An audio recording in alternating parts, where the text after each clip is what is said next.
Everybody can look up on the screen and kind of read over tonight's procedure. We'll get started in about another 30 minutes.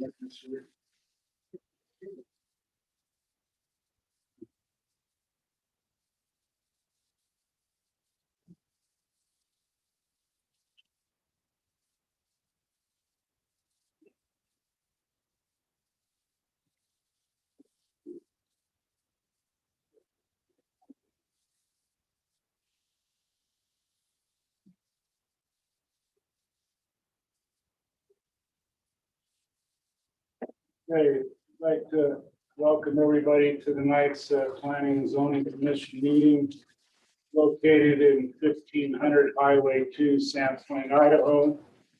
We're in the first floor of the conference room. We're online Zoom, and we're also teleconference on YouTube and live stream. Being it's 5:30, would everybody please stand for the pledge of allegiance? Allegiance to the flag of the United States.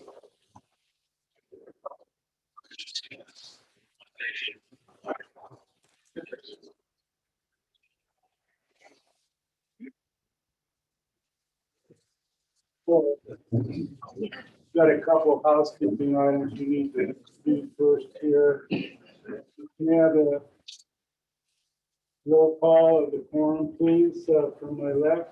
Commissioner Plateau, Commissioner Frankenbach, Commissioner Braddock, Commissioner Davis. Commissioner Reese. Commissioner Bailey as chair. I believe we have a couple changes in the agenda. We don't have June 24th minutes, but we do have July 1st minutes. Did everybody review those comments? That's done. We have a change in agenda tonight. Milton? Yeah, let's, We need to discuss that. just go to the item and talk about Okay. So, before we get started here, we've had some problems with public comment. And it needs to stay at your public comment 3 minutes. You have a partner here, he or she can give you her 3 minutes, for a total of 6. When the bell goes off, you're done. Okay, don't continue on because it's not going to go into the files. It's just, we got to keep it fair for everyone. Okay. Being it's 5:32, we're going to move on to our first file. Anybody in the audience need any impairment devices? Everybody can hear us fine? They can see the board, okay. Cell phones are turned off, please. Thank you. All right, so we're going to move to our first file, which is a conditional use permit communications tower, CUP 0011-21. Nathan and Lisa Weiss are requesting a conditional use permit for construction of a new 80-foot communication tower and facility to be used by Inland Cellular on a 5-acre parcel. The proposed 30 by 30 fence compound will include an 8 by 12 equipment building, an H-frame for power and telephone connections. Property is zoned Rural 5. Project is located off East Shore Road in Section 9, Township 61 North, Range 4 West, Boise Meridian. Are there any conflicts of interest? Okay, go ahead. Right. So thank you for being here tonight, commissioners, as well as the public. We appreciate your participation in tonight's hearing. So CUP 1121, a communications tower. It was supposed to be continued tonight. However, I actually just received an updated application today from the applicant, representative rather. And so as a result of that, it wasn't posted 1 week before the hearing. I don't have an updated staff report reflecting those changes. And the application is also backdated. It doesn't reflect today's date. So as a consequence of that, the applicant is requesting an extension to a date and time certain on the 2nd of September 2021. There are a number of issues too that are kind of ongoing with this particular file that the applicant is trying to resolve. And as part of the application, they submitted a new site plan, new engineered plans. And of course, we have some issues with the structure being kind of constructed before the building location permit was issued. And there's an investigation ongoing too.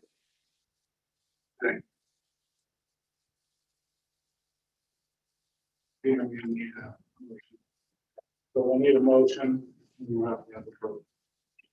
Give you that for the date of. September 2nd, 2021. I mean, we need a motion for that. Yeah, did they actually pull the previous application or? They have not pulled it. They have updated it to reflect the changes both on the site plan, on the height of the tower, now not being proposed to 80 feet, instead being proposed to 73, 75, including the antennas. Then also their site plan was done by Mr. Dan Provo, who joins us here tonight, with setbacks and whatnot.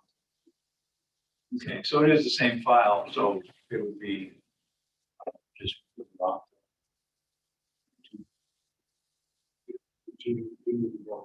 Yeah.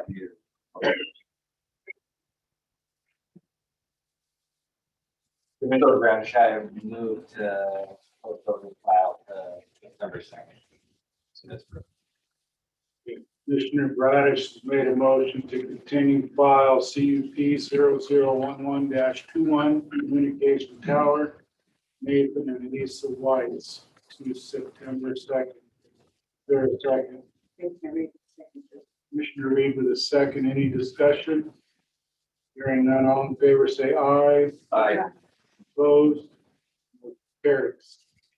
The next file is CUP 0013-21, conditional use permit, communications tower, Weiss Towers LLC, requesting a conditional use permit to construct a communications tower. Project, the proposed monopole tower will be designed to be 190 feet tall and will be housed by 100 by 100 foot enclosed compound. This will also include an 8 by 12 equipment building, an H-frame for power and telephone connections. Property is owned agricultural forestry 10.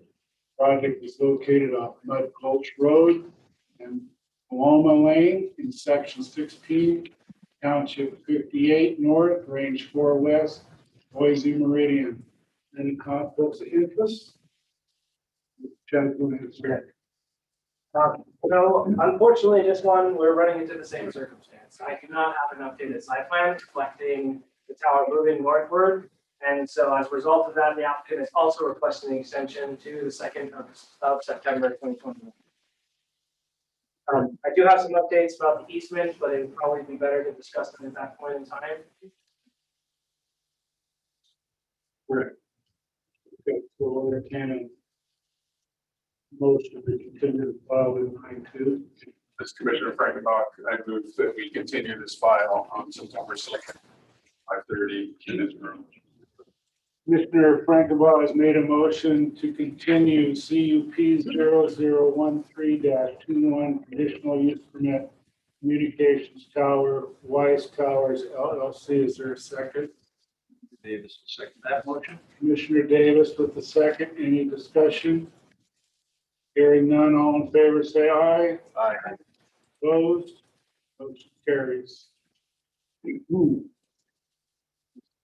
So if you folks were here for those two files, go ahead and take off.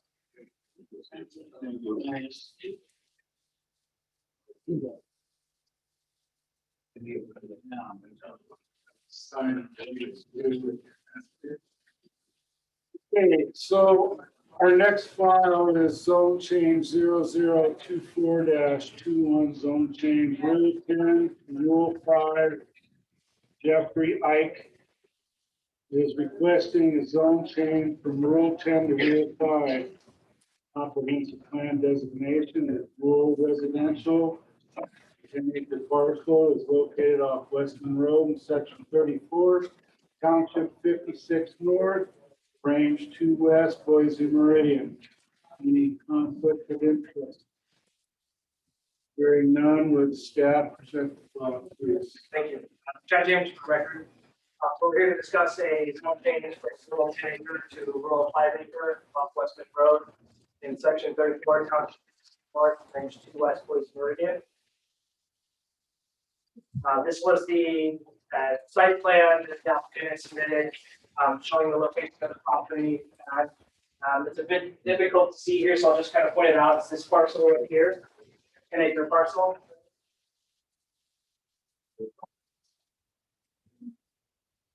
Again, here is the parcel in relation to surrounding properties. As you can see, it's currently zoned rural 10. However, it is abutting rural 5 acre zoning.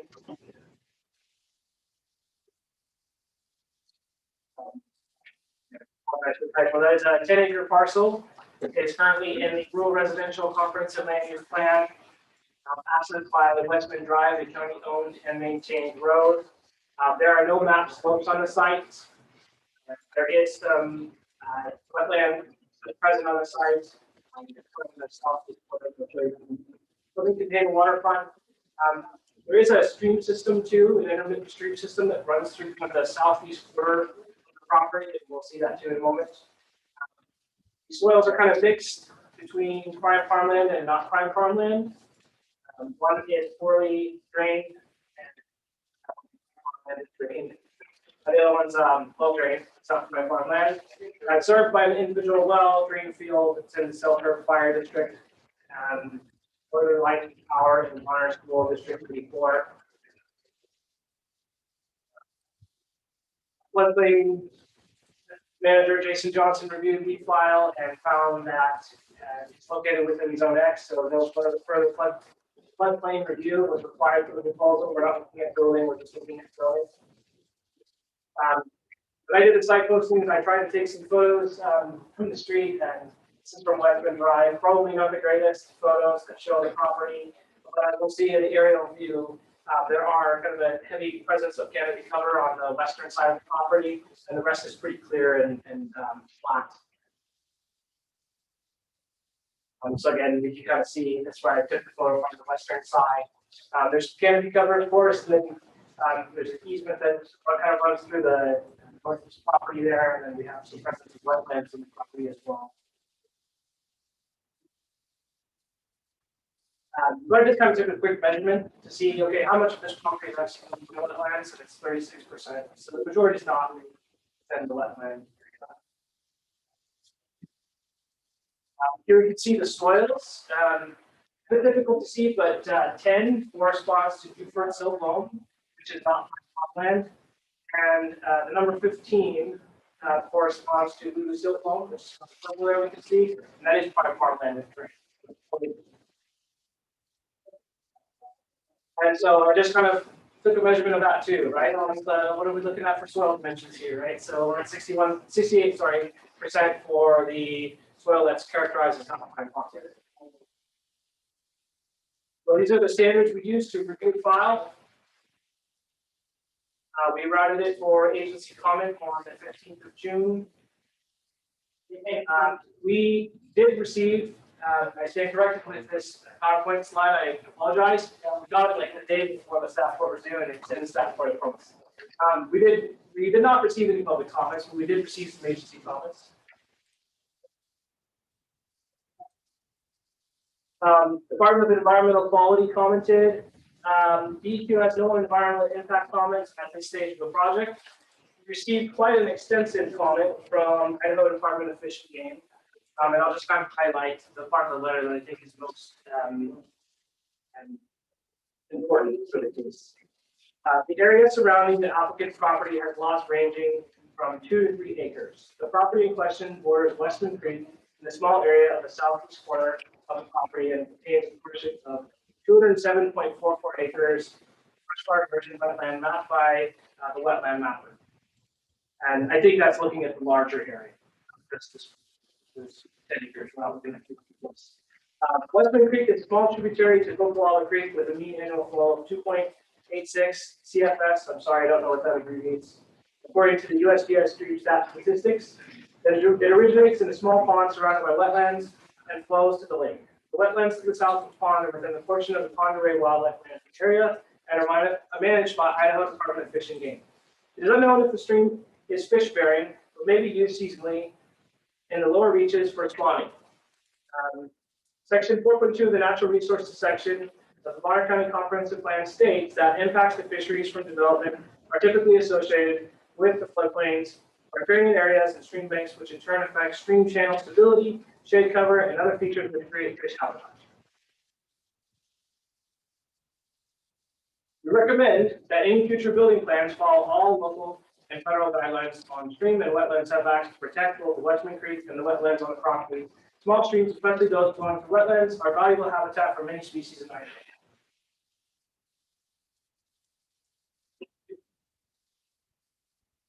Okay, so right here, as we can see, we're looking at the wetland. This is the intermittent stream that runs through. So it just runs through the periphery of the property. Here's the context.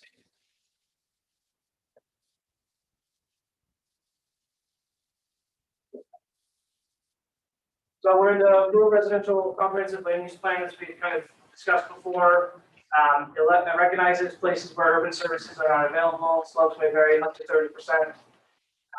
Includes critical wildlife habitats, lower densities, reduce potential impact to resources, exposures to loss of property or lives, and small-scale agricultural uses and residential development are permitted. I should note that I didn't see an address for this property, and it's currently vacant. So the distinction between the rural 10-acre zoning district and the rural 5-acre is that the rural 10 recognizes areas where steeper slopes prevail, 30% or greater, located within critical wildlife habitat as identified by local, state, and federal agencies, contains primary soils, served by a network of public and or private roadways that meet the standards of Title II or 12, Title 12, depending say, within a floodway, contain limited access to public services. And what distinguishes that between the R5 zoning district is the R5 is zones in areas that don't meet all those kind of criteria above, right? Where they're kind of lacking or don't. Yeah. So, or developed in a way that mimics that kind of rural 5-acre density, where you have like 2 homes on the property, right? What they do, one house. So, staff's review of this is that there are no map slopes on the property.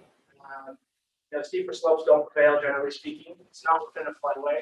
There are some wetlands on the property, but they don't dominate. There's also some prime farmland on the property, but this does not dominate either, right? 68% of the property is characterized by not prime farmland slopes. Excuse me, I'm tripping over my words. So as a consequence of that, and it's also not within the floodway, staff did find that it was consistent with Bonner County Revised Code. It is accessed by a county-owned and maintained road. And so as a result, we are recommending approval. And this time I can take any questions. Any questions to staff? Daniel, the project representative.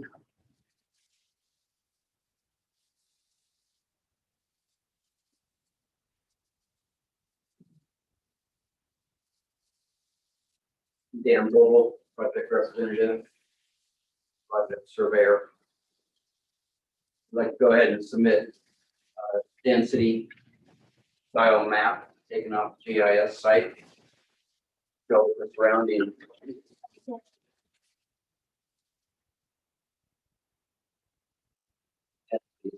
can get a good look at it.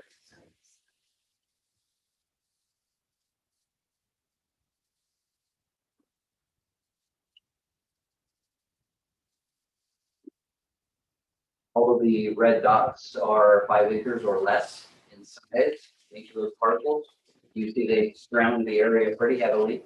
So our request from R10 to R5 fits the neighborhood and surrounding uses and sizes. So we're looking at some wetlands, which do have their own protection against building. There are setbacks against from the wetland for building development and the building location permit process. So we're protected there. The area down closer to the wetlands has been used for pasture for many, many years, over 40 years. And they are still having cows in there. They're renting out to pasture type uses. It's not a soggy wetland, it's just grasses. They do a little better because of the sub irrigation down there. And again, all building and developments are held back from that area. Through the location permits. The prime soil, if drained. I always thought that was kind of a catchy phrase, is it or isn't it prime soil? At the moment, it is not. I went into the comp plan.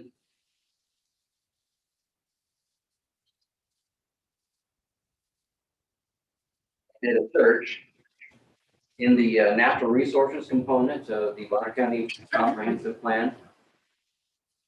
They have a list of what is prime farmland and what is not.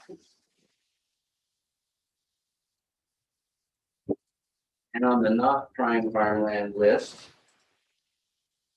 is the Duger Silt Loam. So it's been designated as not. But we don't have any on-site prime farmland according to the comp plan analysis.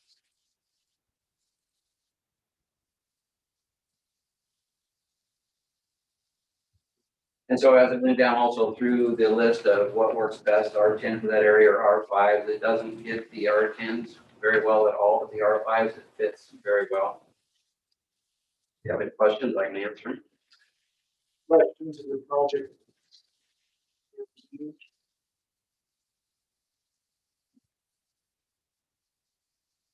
Thank you. Okay, open it up for public comment. Is there anybody online, Jean? No one with their hand up currently. Anybody in the audience? Oh, I do have a hand. Oh, it's back down. Anybody in the audience wish to speak? Hearing and seeing none, we'll close public comment and open it up to deliberations.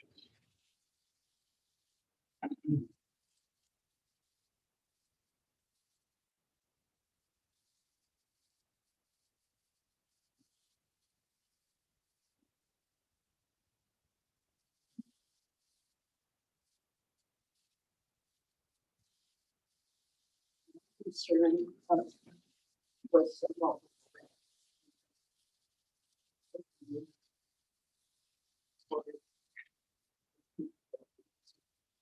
hear you. I can't hear you.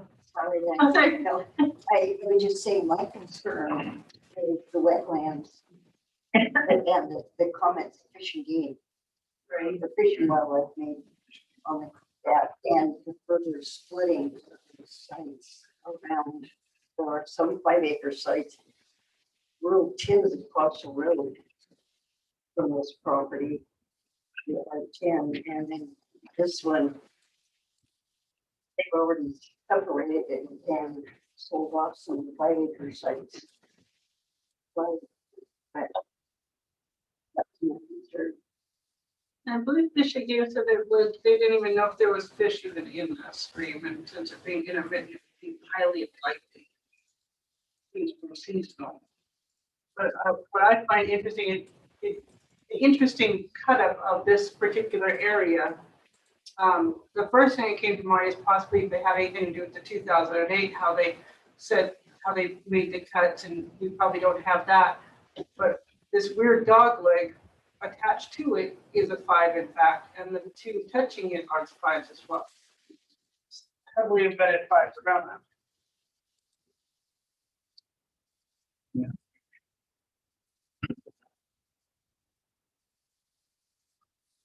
So it's not unusual for the area.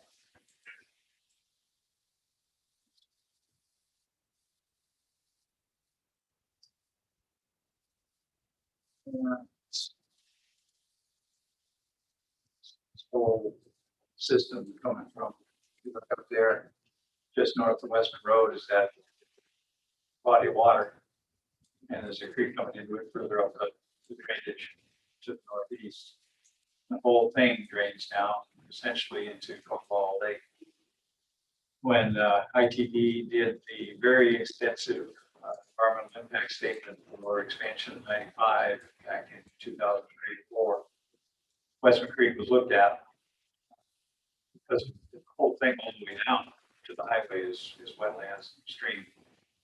The intermittent factor, it's not at a set point on the creek where it's intermittent and that varies, but I think I'm pretty sure I recall that said that after a certain point to the to the east of the highway, it was intermittent, and therefore the ability to provide spawning beds and so forth was very limited, which is probably what fishing is looking back on.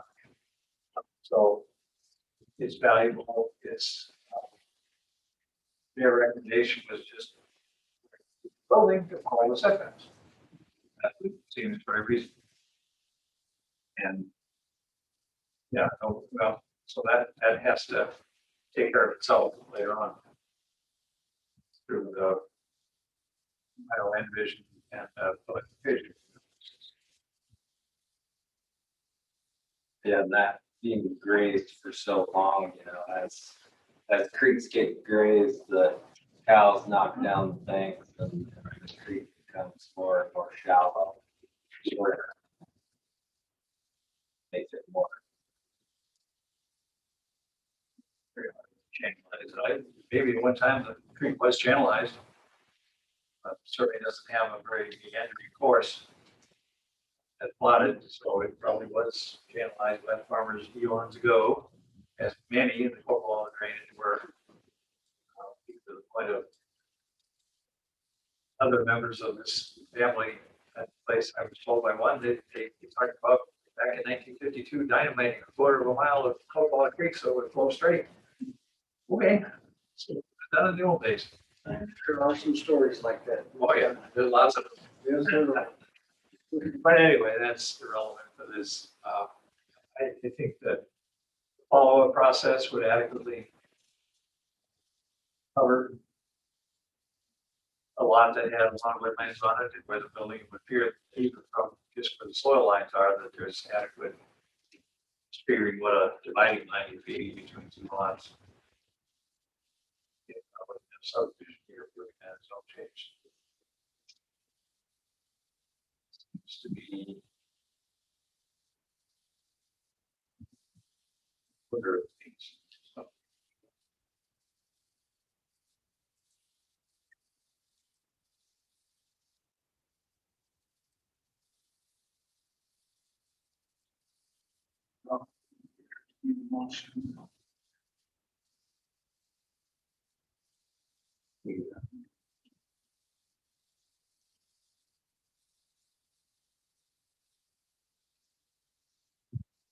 This is Commissioner Frankenbach.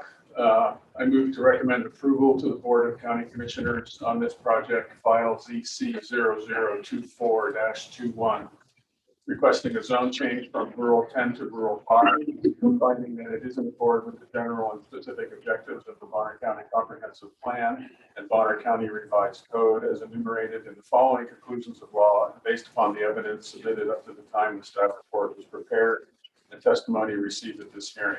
I further move to adopt the following findings of fact and conclusions of law as written. This action does not result in the taking of private property. Commissioner Frankenbach, excuse me, has made a motion to approve ZC 0024-21 zone change, rule 10 to rule 5, Jeffrey Ikes. Is there a second? Commissioner Glassman will second it. Commissioner Blasso, with a second. Any discussion? All in favor, say aye. Aye. Opposed? Motion carries. Thank you, Jen. It's 6 o'clock. Next file is zone change 0025-21 zone change AF20 to AF10. Julie and Louise Behrens.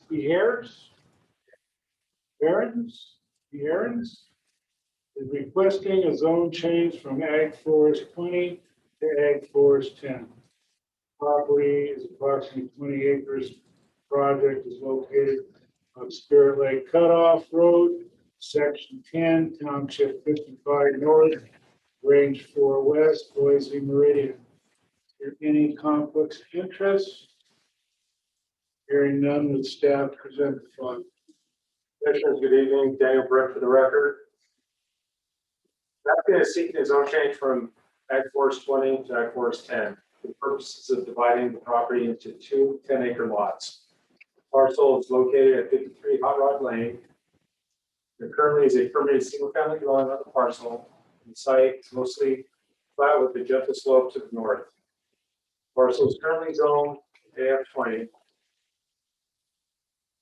Full background on the property, it is 20 acres, does have a residence on it, it's unplatted, and the land and use designation for its Ag Forest land. It is accessed off Spirit Lake Road, which is a county road, and maintained. Hot Rod Lane is a gravel easement. Environmental factors that exist on the property, there are no slopes, there are no MAC wetlands. There are no waterfronts or water streams. It does have prime soil for ag use. There's an individual well, septic, and is fire district, is West Connery Fire District, powered by Northern Lights, and it is within the school district 83.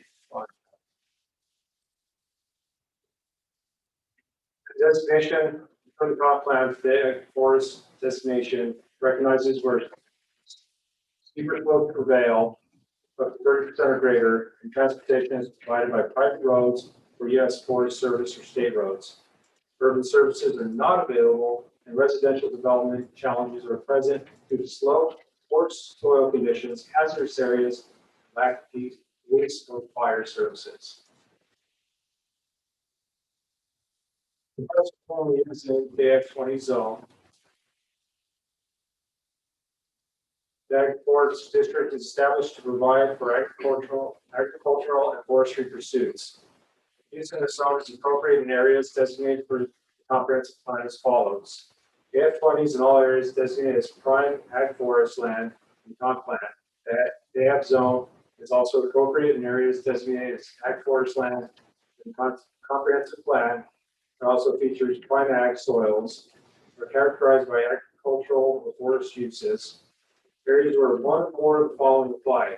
Limited services, characterized by steeper slope of 30%, where access may be absent or limited. Substandard roads where larger tracts of land may be devoted to ag forest production. Proposed zoning is for the F10. So the use is appropriate in the areas designated by the comp plan as follows. The F10 in areas designated ag forest land and comprehensive plan do not feature prime ag soils, but where ag and forestry pursuits remain viable.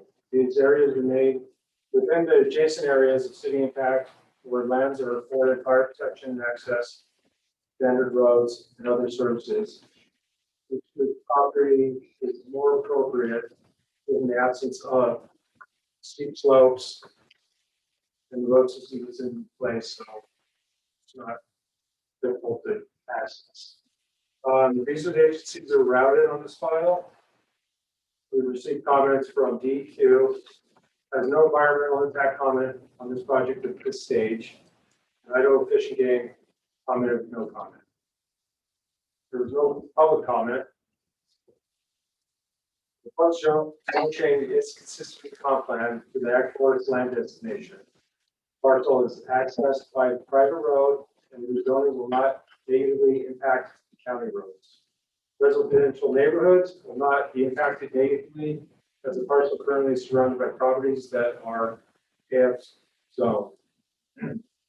Parcel within the West Connery Fire District. Parcel has individual well. It does not feature any slope, surface water, wetlands, floodplains, and floodways. In conclusion, the proposal is in accordance with the following elements of Bonner County comp plan. The proposal was reviewed for compliance with Title 12 Bonner County Revised Code. It was found to be compliant. parcels in form for the purpose of the Agriforest 10 zoning district divided in chapter 3, title 12, Bonner County Revised Code. Staff recommends approval of this request. Didn't take any questions. Questions to staff? Thank you, Daniel. Is the project representative here?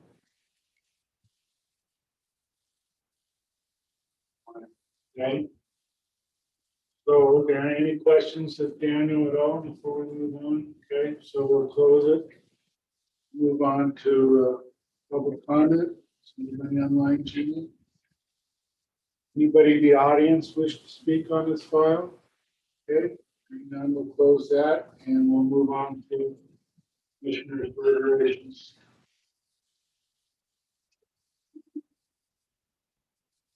Where my problem lies is that this is almost spot zoning. The whole, everything around it is 20 acres. Everything touching it is 20 acres. And then they're gonna take something right smack down in the middle and go make, we're gonna make zone this out to 10. That's where my problem lies. Both of the parcels.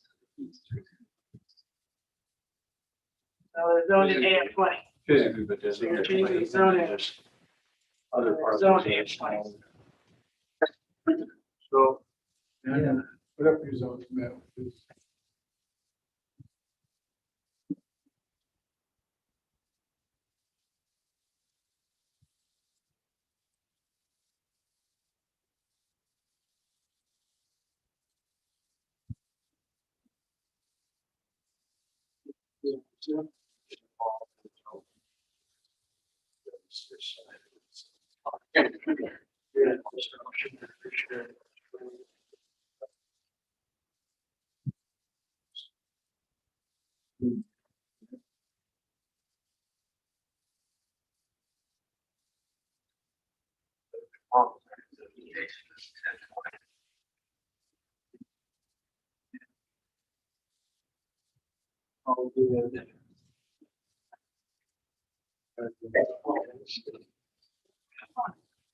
It's a bunch of, there's a bunch of 20s, there's a bunch of 5s and 2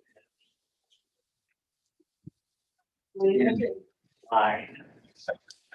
Line. Attacks again. And in general, that's ag down there. For the valley, it's ag. That's where they go. But somebody. I can't remember what it was prior to 2008. So there were two circles of Ag 10. One was around Kudu Valley and one was around Sally Valley. Yeah. Everything else was zone 5s, with the exception of the suburban one thing. Yeah, and that's, and I mean, that's good information to have, but the, you know, as I'm studying spot zoning, the state is going to look at, is it in accord with the comprehensive?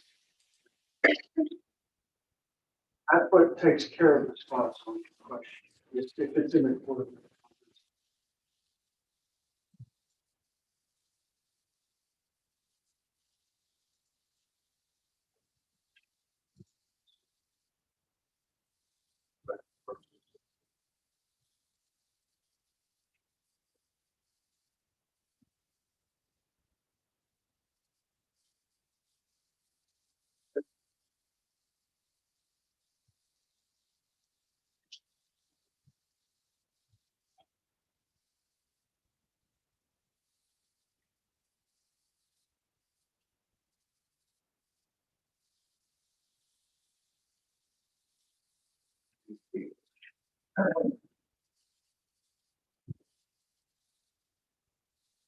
Still needs to be, most likely still.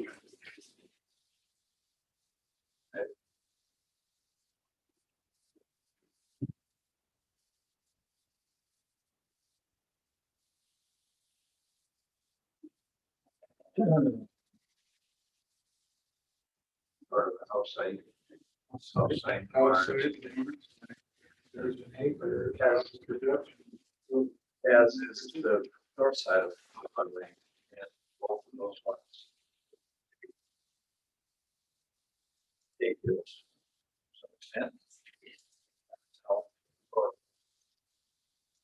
north than they are up to.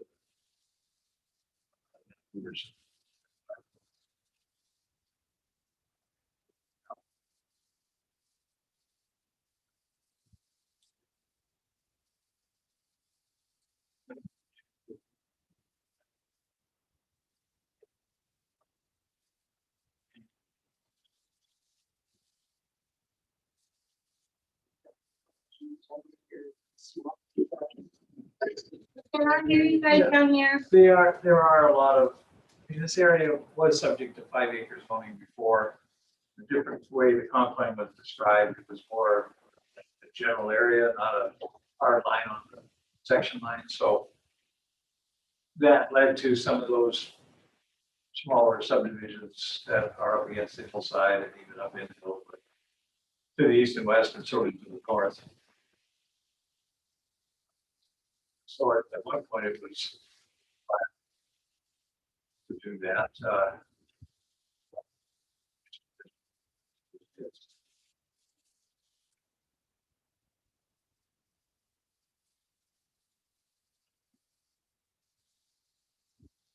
And 20 acres down below is slowly transitioning from the field.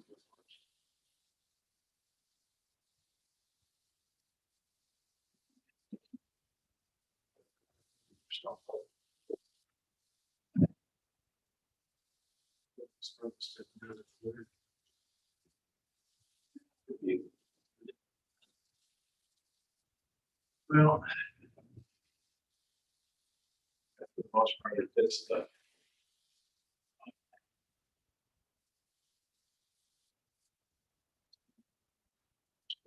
five rather than 10.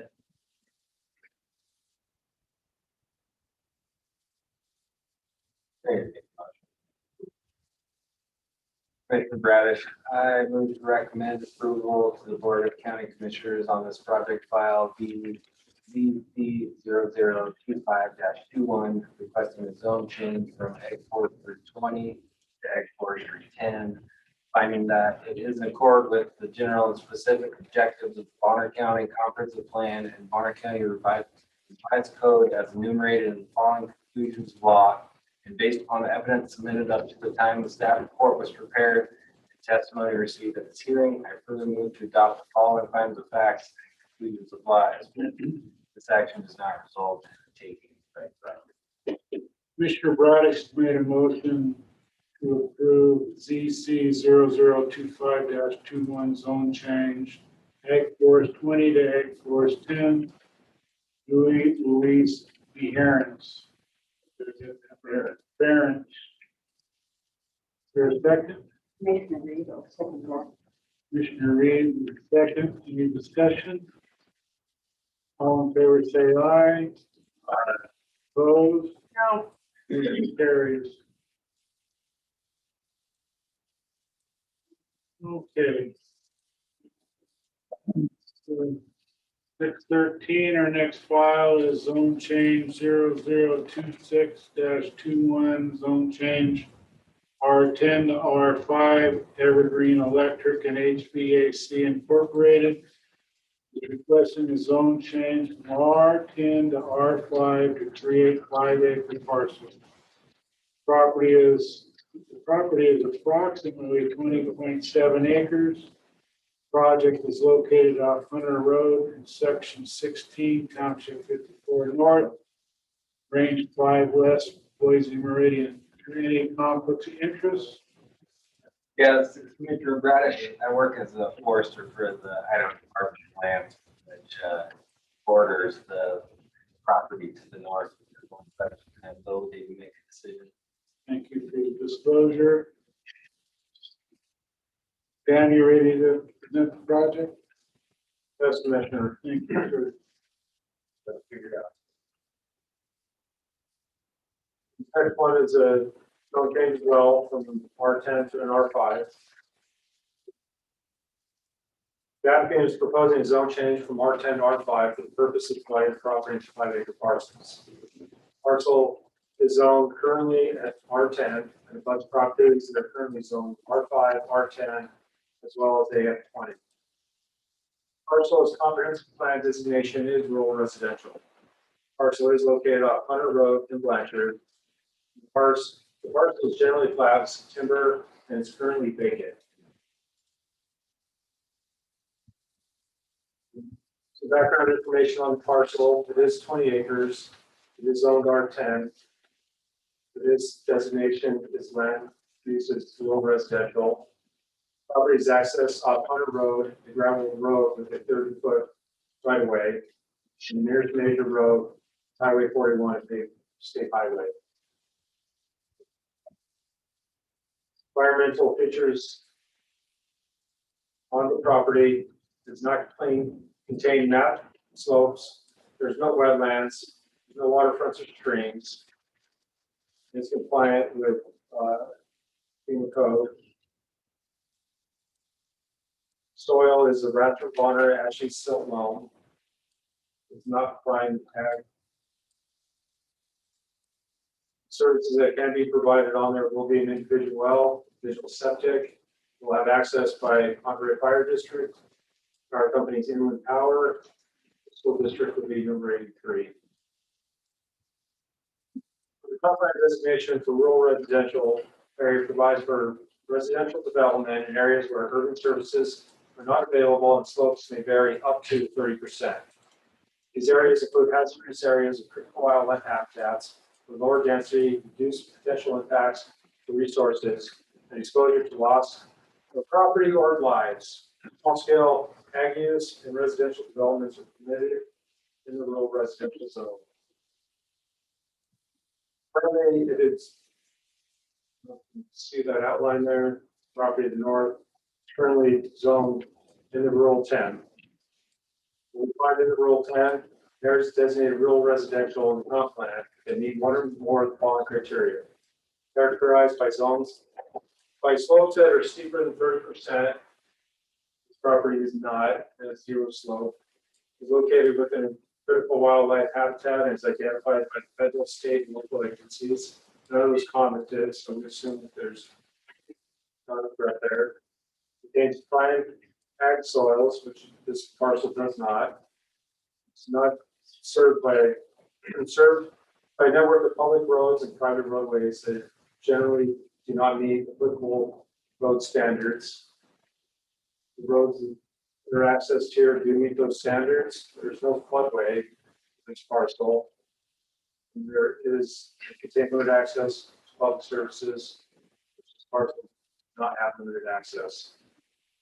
So the designation of the proposed zoning in areas designated rural residential in the comp plan are already developed at or near one dwelling per 5 acre density do not meet the criteria for the R10 on the previous slide. These are the agencies that were routed for comment. Three that we received was from Inland Power. The comment, no comment. Fish and Game doesn't have any comment at this point. The DEQ has no environmental impact comments at this stage of the project. We received no public comment. So staff analysis, the proposed zone change is consistent with the comp plan for rural residential designation. Parcel is accessed by public road and will not negatively impact county roads. Residential neighborhoods will not be impacted negatively. Parcel is within the West Monterey Fire District. Parcel will be served by an individual well or wells. And the parcel does not contain any slope, surface water, wetlands, floodplains, or floodways. In conclusion, proposal is in accord with the following elements of Bonner County Comprehensive Plan. Proposal was reviewed for compliance with Title 12 and the revised code was found to be compliant.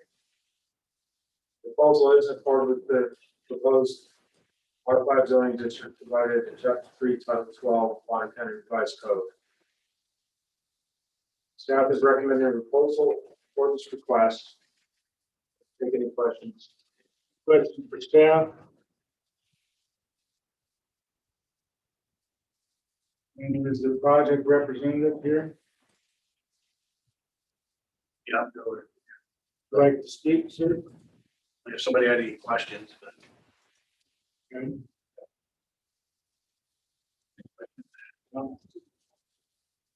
Okay, we're done with that, and Daniel, thank you. Well.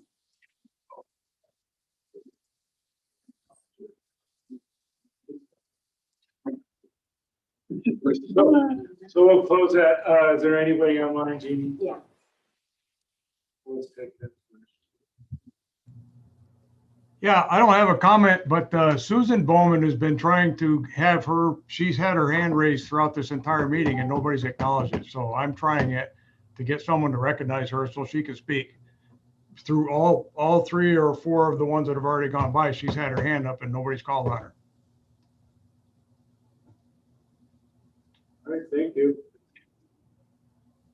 So how,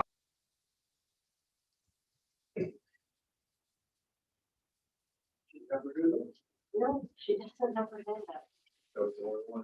So, let's ask her on it, ask her, Ask Ask Susan her. Bowman if she. Susan Bowman, if she was. We don't even have Susan Bowman on here. Susan. Hello? Susan Lane. Okay, hello, Hello, can you hear me? yes, So you hear me fine? Just want to make sure. Yeah, I'm sorry, my name has not been changed on there. I don't know that it matters if my name has been changed, but I did want to make a comment on all 3 of the applications tonight for upzoning. All of them are at least doubling the density. And I would like to let you know that once again, you are not following the code. Title 12-211, the general requirements for amending the code are as follows. A request for the amendment to the text of this title, the comprehensive plan, or to the zoning map must be accompanied by a written request that addresses why the amendment is necessary, the conformity of the proposal to the comp plan, the effect of the proposal on the adjacent property, and any other information for a complete evaluation of the proposal. The definition of necessary is required to be done, needed, or essential. That is ignored in every single staff presentation and every single staff report because you cannot show a necessity for spot zoning. You cannot show a necessity for this many approvals of doubling or tripling of densities that are happening over and over and over. How many lots have you created doing this? 100,000, 20,000, 10,000? We don't know. We have no idea because you're not keeping track of it because the zoning code requires that you keep track of it on a zoning map, which is not available in the planning department because we've tried. Okay, so those are the 2 parts of just 2 parts of the code that are not being followed. Additionally, 12-216, staff and the governing bodies shall review the particular facts and circumstances of each proposal submitted and shall determine whether there is adequate evidence that the proposal is in accordance with the general and the specific objectives of the comprehensive plan. Again, you are not following the code when you're not evaluating if it is necessary.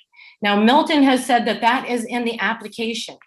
In the application, the only thing that speaks to that is the reason. It says explain in detail the reason for the zone change. A reason is a completely different thing than something that is necessary. A reason, an applicant can give any reason they want. That's not something you can evaluate. And that's not what the code asks you to evaluate. So continuously tripling, doubling the density over and over again without looking at the necessity of that is against your very code. I would like you to comment on that, please.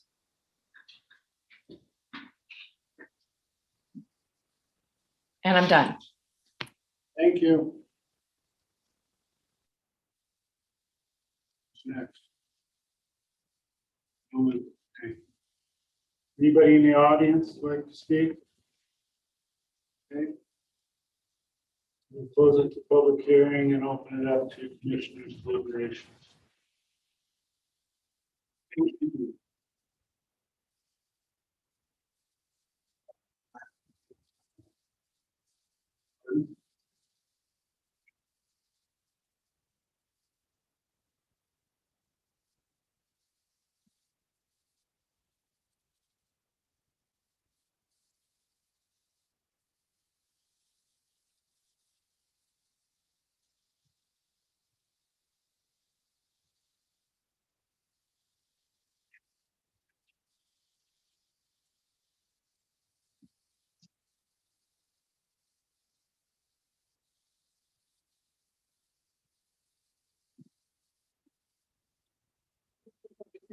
Not just these That's the, that I interrupted. no, it's all right. Go ahead and put up first.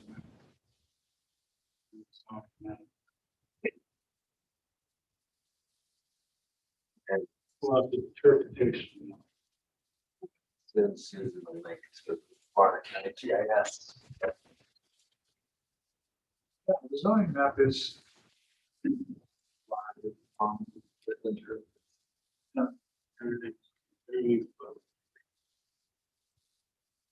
okay, So did I see the zoning way, commissioners? Yeah, let's go ahead. So the parcel we're looking at is right.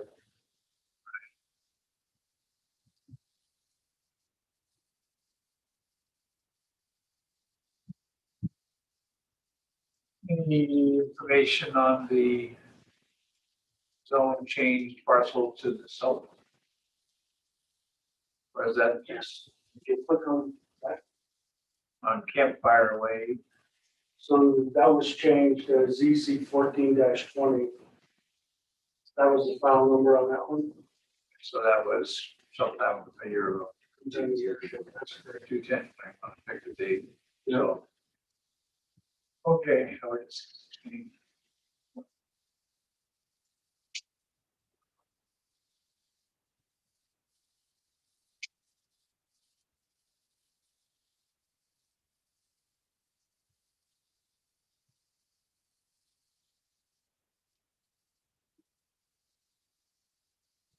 And to the north, that green color is state land, so that's not subject to county zoning.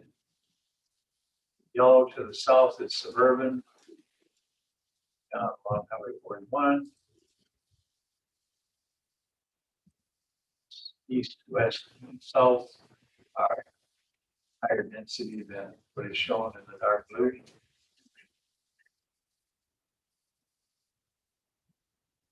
Or like, remember, that's just about flat ground all the way across between Bumpy Way and Dusty Road. Wow, that's road.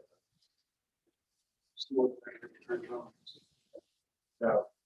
It's been getting the slope there. Yeah.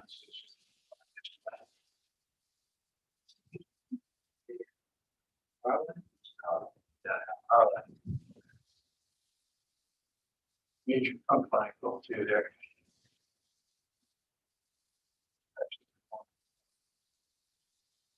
This big road in the state. Or relate to now, but it's a truck straight out.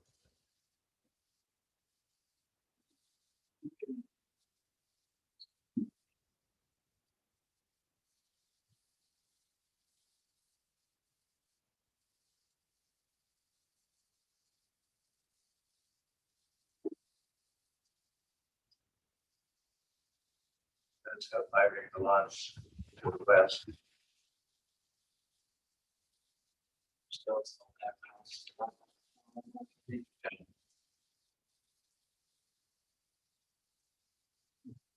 Let's go back to the zoning for a minute, if you would. And over there on Bumpy Way, those 5 acres that were created, what's the time on those? 08. That was effective date, so they heard that. 6, amendment. Yeah, it was the 06 file. Back date 08, 1208, end of 08. No. ordinance was all flat.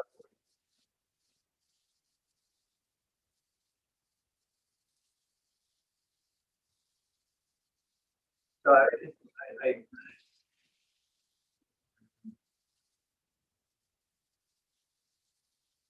it's interesting. I got a personal note, so I don't take criticism lightly. Usually it affects me strongly when somebody criticizes what we do or I do.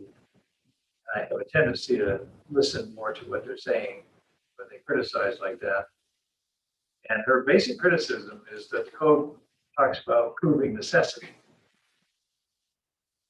Well, part of what we as a commission have been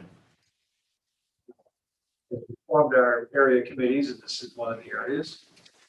We asked each committee to look at essentially the necessity for affordable housing. And part of that was, well, smaller lots do somewhat accommodate affordable, more affordable housing. It just comes with it.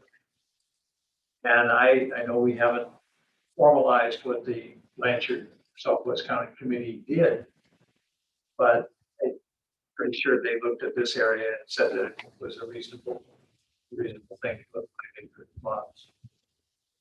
Because of the proximity to Highway 41 and services in Blanchard, so certainly more density. Didn't hear idea about it, but this is one thing that I want to talk with the property manager. And I know about this down in that area. If you look broader, there's a checkerboard pattern of state land.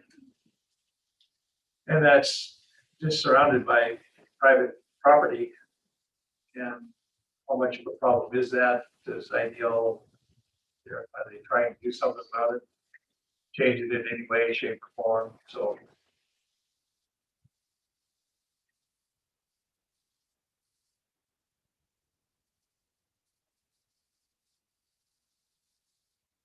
yeah. Well,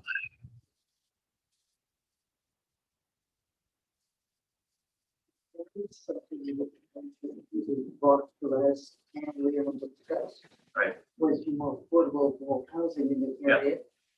Yeah, they're one of the 5 groups that I think took seriously the charge by this commission to look at that issue specifically, and they said, okay, you know, it's from a need standpoint, necessity. Yeah, there's a lot of people moving in. If the comp plan right now says that this really should be zoning 5 acre rather than 10,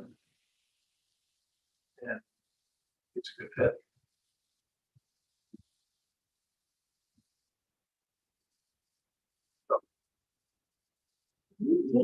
Please have the property just to the south of the property that we're talking about. And it's also zone rural 10, just south that Right way. here, okay. Who owns that property there?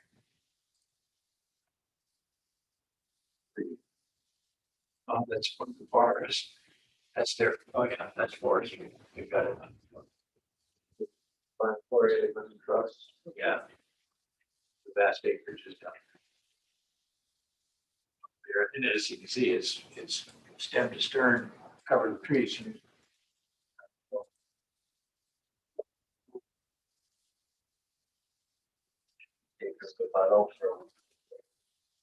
right, close us, so we have to, we can motion to reopen. All right, go ahead. Take it. Okay. I'm sorry.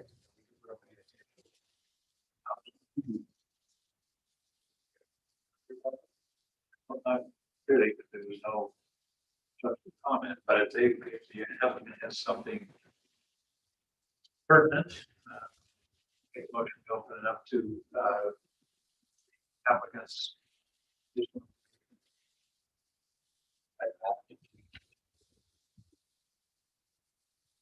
Okay, Commissioner Davis has made a motion to open it up to question the applicants.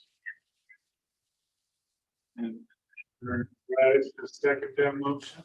Any discussion? All in favor, say aye. Aye. Opposed? Okay. So, sir. So, the only thing I wanted to say, that one of the needs there and necessities would be fire prevention or fire control, to actually have someone living there and maintaining the property and cutting it and managing the forest so that it wasn't building a fire break in between and breaking up that land. That would be a necessity and that would be a benefit of developing that property. That's all I'm saying. Yeah, that's another thing that the Blanchard Committee was acutely aware of because as they were deliberating and debating over the last 3 years, Niger caught on fire last year. So, And just, yeah, this week, yeah, Just just, above that. the embers are still glowing. But yeah, it is a concern. Very dense trees there. Yeah, Small trees. yeah, it's been logged over a few times and small stuff, lots of brush. Not. Probably it's already, you put a residence in there, but it has to be protected, so you do a safe zone around the house, et cetera. Dressing that way.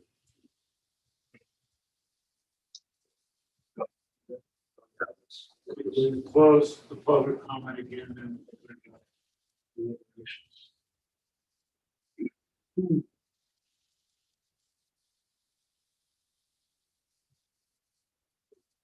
Chairman, this is Commissioner Davis.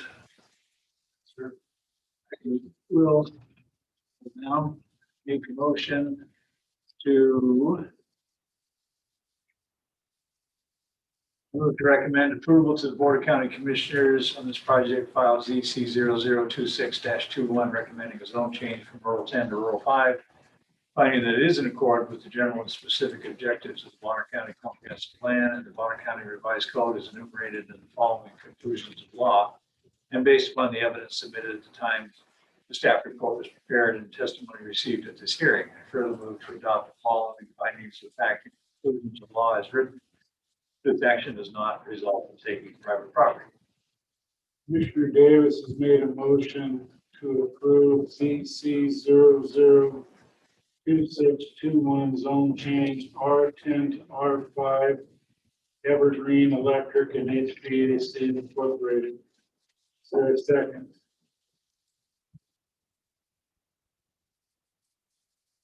Commissioner Reed, I'll second that. Commissioner Reed with the second. Any discussion? Hearing none, all in favor say aye. Aye. Opposed? Motion carries.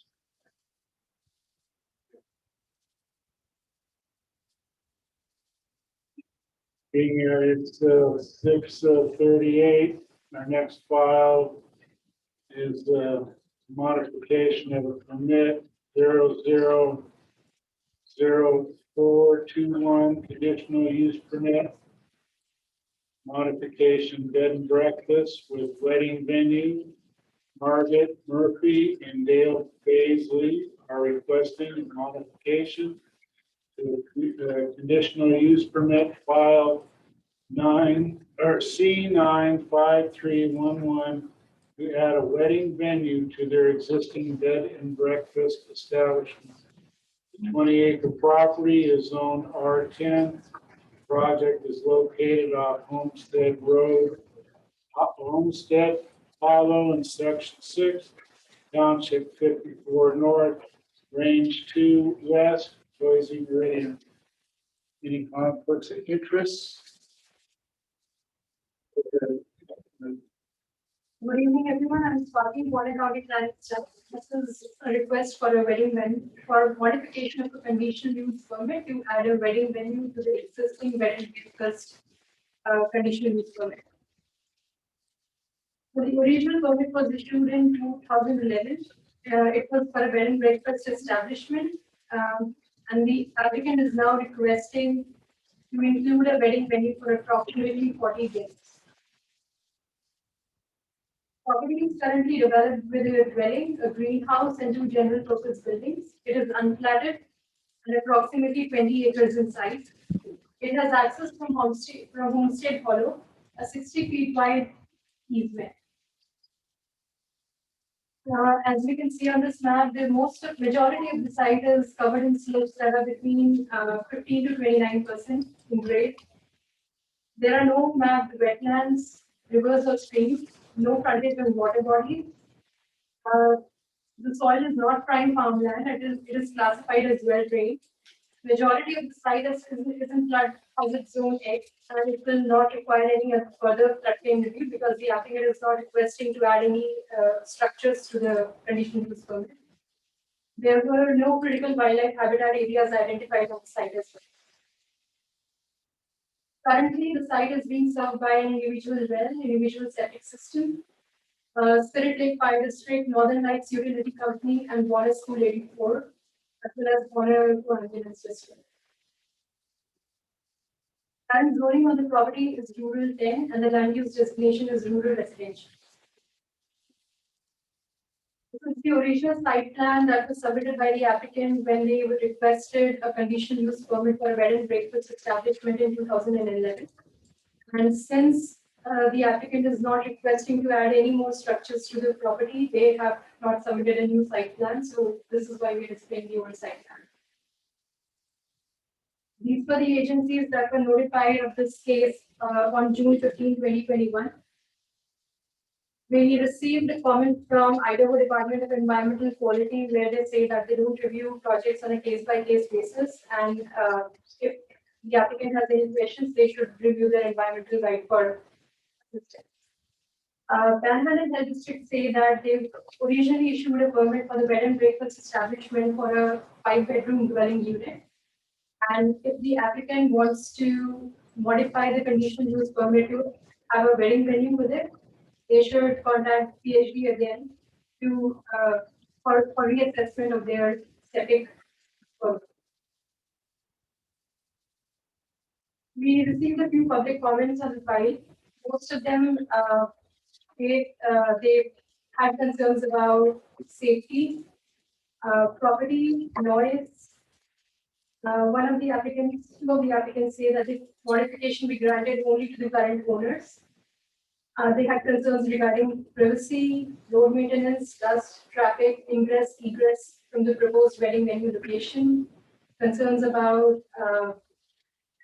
guests accessing private property and trespassing. So these were the standards against which this application was reviewed. We did receive the application that was in compliance with the code, both for the conditional use permit as well as the modification of terms and conditions of approval. This site does have access via Homestead Hollow, which is a road that is located within a recorded easement, 60 feet wide easement, which is for ingress, egress, and utilities.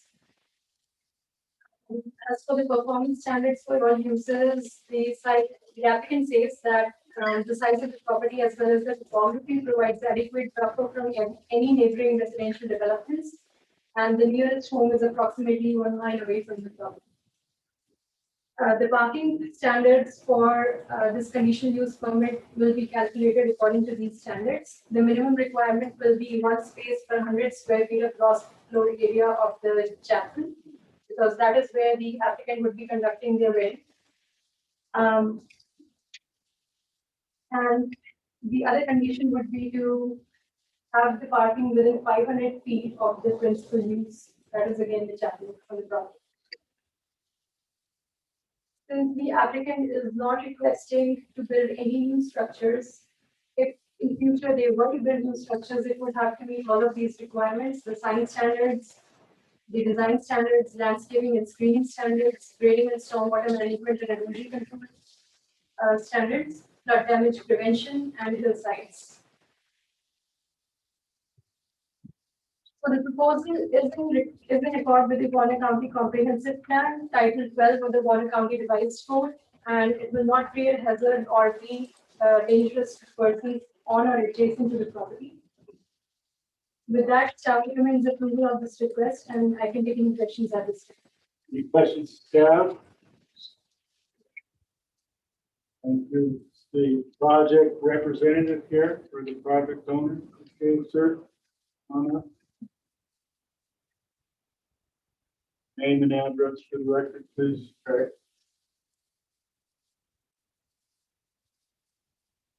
My name is Dale Baldley. I'm a pastor, and I am also the owner of the Treetop Lodge, which is a bed and breakfast which we've operated for over 8 years. And our clientele is mainly religious folks, and we've been kind of known as a pastor's retreat. We get a lot of pastors from all over the country come to our place and use our facilities. We have established a chapel for the pastors and to use. And the suggestion was made by some of our guests that wouldn't it be great to be able to renew wedding vows in this Wakefield chapel that we have? And we thought about it for a couple of years, and then somebody said, well, what about some wedding venue for small weddings that people could have? Because there's a need for that in Bonner County. They have large halls and that, but we don't have any intimate little chapel places to go. So we suggest, pondered over it, and we said, well, we'll go ahead and put in an application for it and see how that would work. And so that's basically where we are. We have two neighbors that would be affected by the wedding. One neighbor lives half a mile away, so there should be no noise problem. The other neighbor is on the road, and they're about to operate a Airbnb, so there will be traffic on their road. Anyway, so that's basically all I have to say. If anybody has any questions or want to say something. Any questions that an applicant? Yeah, I have a question. Did you get a chance to read the public comments that were filed on this project? No. No. So some of them requested things like dust abatement and limiting the number of events per week or number of cars to say 1 a week or 10 cars. Could you speak? We're not setting it up as a commercial, we're not going on the advertising for weddings. This would be, people would call and say they want to have a wedding venue. So there wouldn't be very many of them. There would be, it's not like, big hall and we're, a commercial operation. This is mostly for guests that would stay at our B&B, and it would be that kind of thing. And I guess what I'm getting at, could you expand on a little bit about the kind of the size and the number of attendees? The chapel only holds 40 people. So that would be the maximum limit, so it'd be 40 or less. And then parking, I have some pictures of parking lot that I have, if you would like to see them. And I also have a map of where the neighbors are, if anybody would like to see that. And we have plenty of parking. We have sufficient space for everything. And we have a barn that is 60 by 40 that may be converted into a hall. If I have a reception there, that would be inside. And that's just the gravel right now. It's just gravel, but it might get a floor on it and have to be that. And anything else? Well, there's one comment from Panhandle Health District said, when you were issued the permit for the B&B, they looked at the drain field for 5 bedrooms, so forth. Do you have separate facilities that would be used for No, the? we would probably, in the beginning, probably use just porta potties. Porta potties, yeah. And then until, we put in another septic tank. Which then, so, the staff didn't make any condition relative to a further review by Panhandle Health District, but Yeah, sure. it could be. Yeah. All right. Okay. Any other? Thank you, sir. Okay. So, Can I add something to this? well, you're gonna have a Yeah. chance here in just a second. We'll get you back up when we. You wanna wait? Swati will do it after public comment. You can I comment. can wait. So, close that portion. We'll open it up to public comment. Jeannie, is there anybody online? No one has their hand. Roger.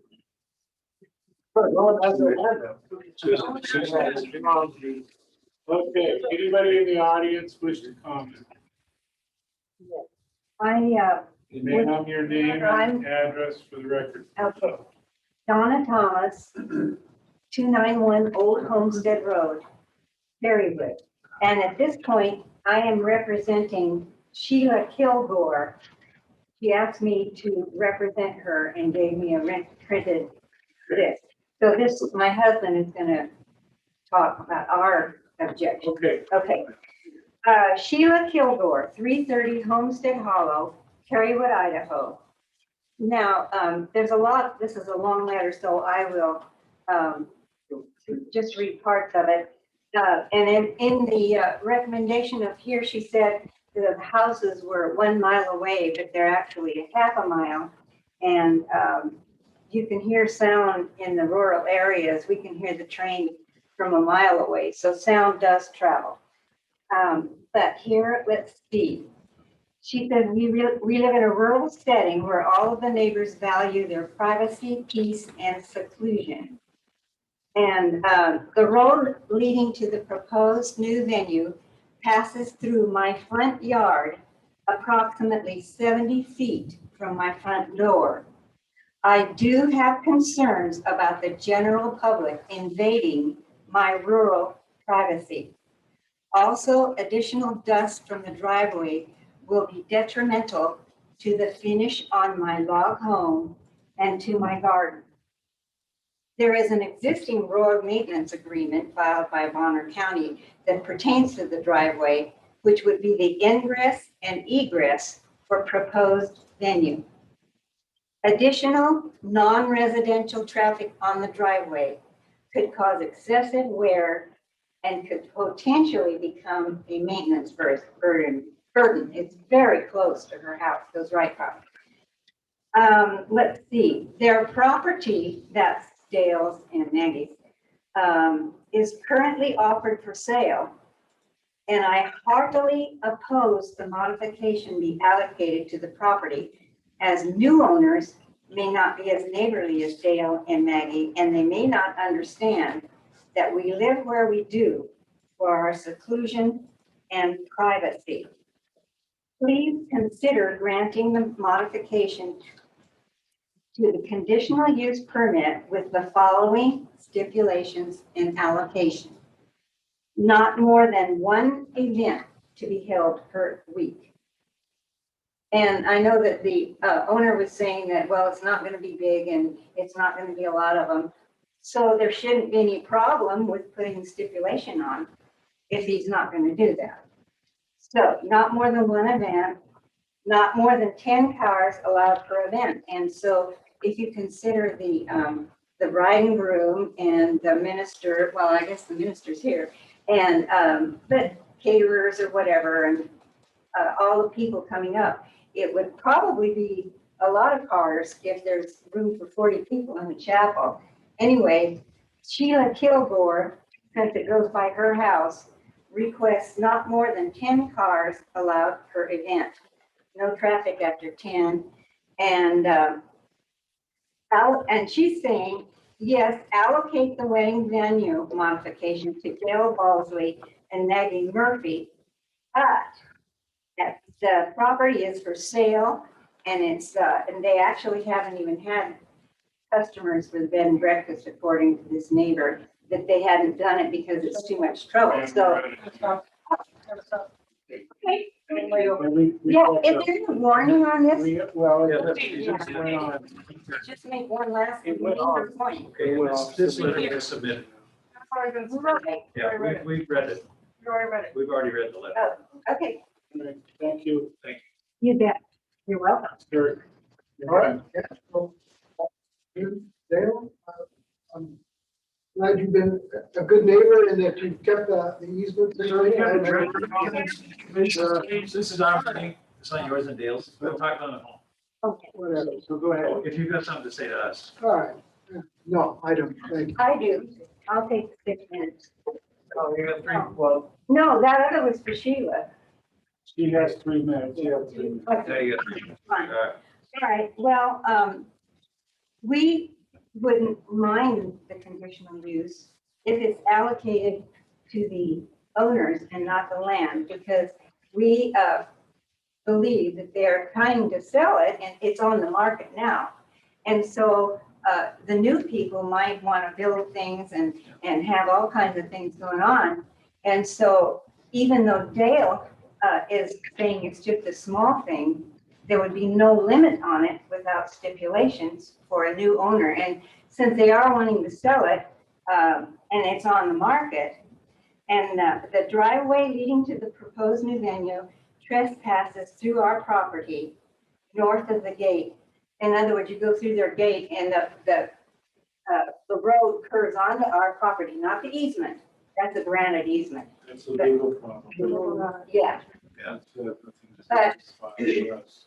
It's illegal. and they've been That part is also, they illegal. cleared a spot on our land for parking, and that's trespassing, so, Yes, that's a legal problem. okay, If you want to pursue that legally. all righty. So, and my,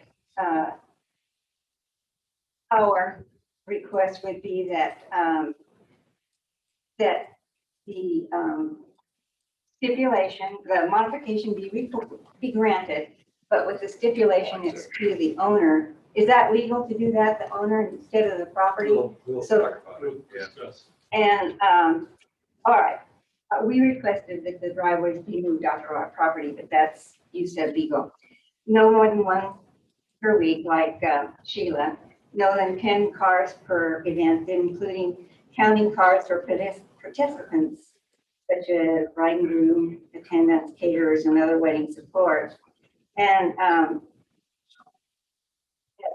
this would be okay as long as it's not passed on to someone else who might not be the nice neighbors and the concerned people that the Ballsleys are.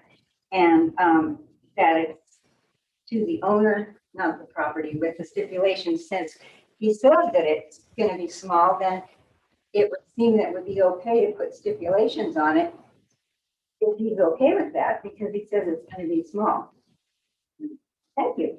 You're welcome. What was your name again? Oh, I'm sorry. Donna Thomas. Anyone else wish to speak? David Scott, going to rebuttal or clarify? Yes, I just wanted to talk about the condition by Animal District.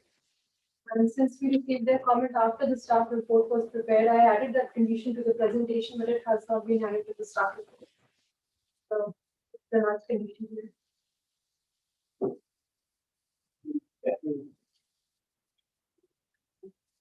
And if the applicant were to request any changes to the site plan, they would have to come back to the commission to.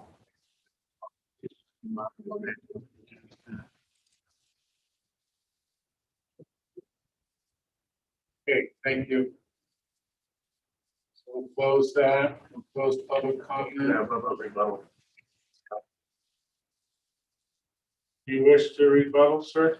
Sure. The first rebuttal was on the person said that that's one of the reasons why they wanted the seclusion and property in the area. The lady in question, Sheila, is planning on doing an Airbnb. So that is a little bit contrary to the seclusion part. And the next part about the road being on their property or our property, I have offered to them to have them go ahead and get a survey to prove that that's the question. When I bought the property 15 years ago, the road was in existence and we just used the same road. Now, if there is a problem, I also said that if our property was, the road was on their property, 2 feet or whatever it is, I would compensate them for it, or I would lease it for them. And the answer was, no, don't worry about it.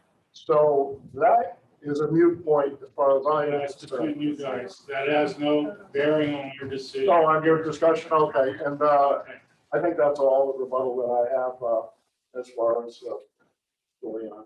All right, thank you, sir. So we'll close public comment and we'll open it up to Commissioner Blueberry, please.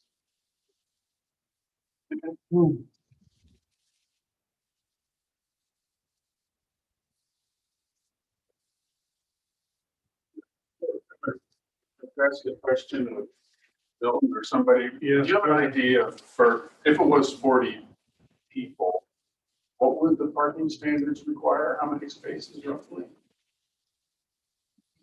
The parking standards are not dependent on the number of people, it's dependent on the space that those people will be using, and in this case, it could be the chapel. So the parking standards would be based on this requirement for the public, for the assembly buildings. Okay. I think he's looking for the amount of cars. I'm trying to see how it compares to the 10 that's been suggested. I'm guessing it's more than that significantly. Yeah, did you have the size of the chapel I building? think the applicant may be able to speak to Yeah. that. I can answer that question. What's the square footage of the chapel, sir? I don't have it offhand. I think it's 20 by 40 maybe, or 20 by 30. It's very small. 20 by 30, it's 15. It should be marked on that survey that you have, or the site plan. Well, it's for gross floor area, so it's 1 per 100. So it'd be 6. 6 spaces. But then again, Yeah, the barn. but then again, nobody's gonna be out there with a counter No, to control if a caterer comes in and leaves, or a florist comes in and leaves, the dressmaker drops off the dress. yeah, I mean, it's not a,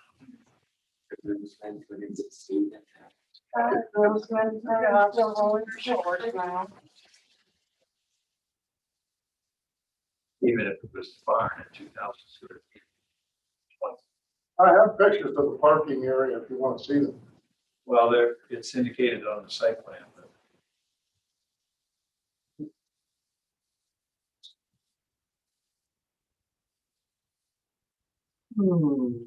Maybe, so my question for you, just to remind you, the conditional use permit goes with. It does. However, we can make stipulations on that. Property was sold, that's part of it. there's one thing, right? We did one last meeting that was the condition on that. That's right. Grant Jones on that. No. And I think we did one for a wedding venue. We did. It was either the last meeting or the meeting before. Or- Yeah.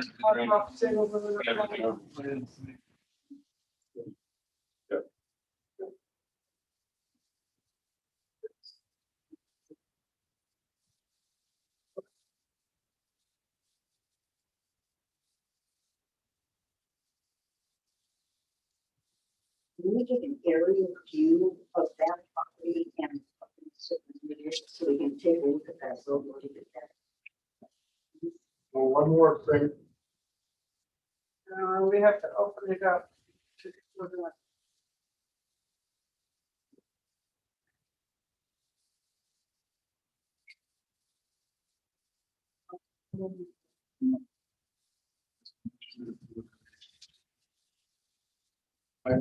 We were just, I ran the question.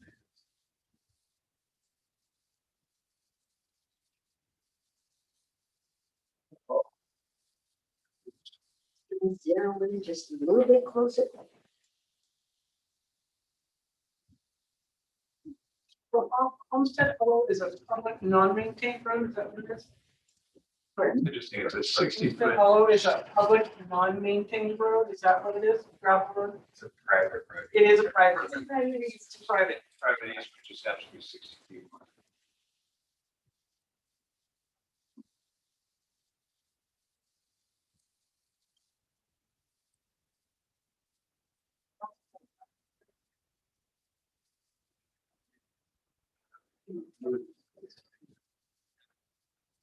Definitely, just into those properties.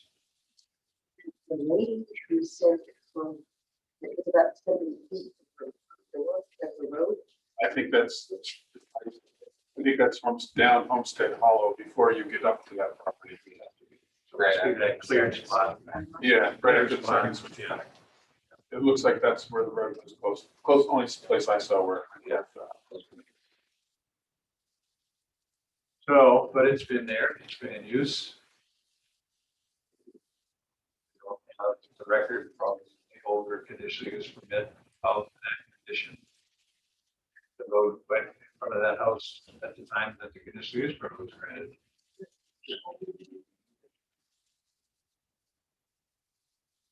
Whatever. I hear her. She didn't say anything in the letter, she didn't.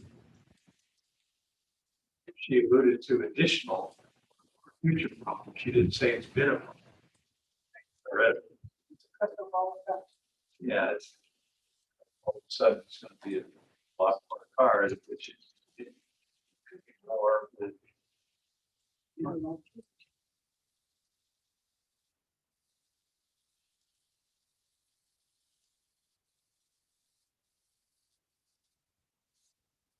When you reviewed the original conditional use permit, is there any traffic restrictions on the bed and breakfast? So as,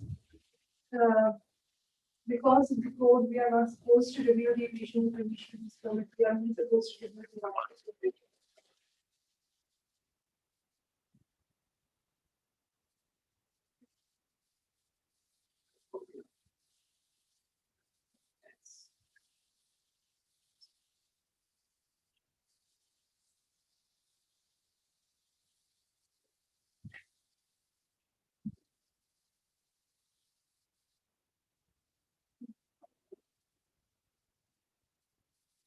Well.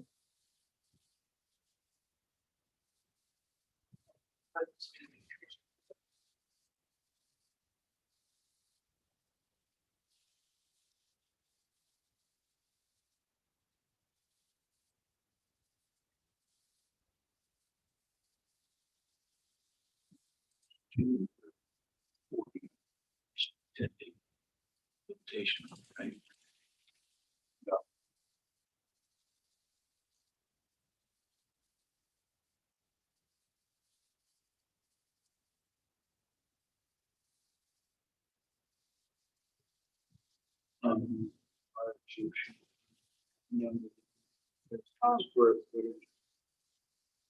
Yeah. Infrastructure that size is probably less than 40. Yeah. You know, it could be what she's trying to allude to is not everybody goes, but because you go to the wedding, there may be people that come to reception and they turn the barn into a reception hall, so you have to go from 40 up to however many fit in the barn. So that may be what she was trying to allude. And I can definitely see So, some put restrictions on the attendance. yeah.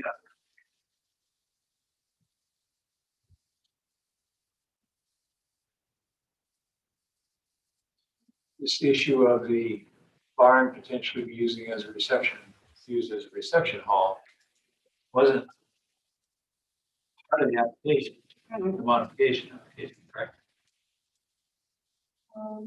It was only the chapel that is. Yeah, which would be the wedding venue, I mean, that's where the wedding would take place, officiating and so forth, and afterwards, sure, a reception on the property. It could be in the house for that matter. Yeah, it could be outside under the trees. I don't know that that's a showstopper.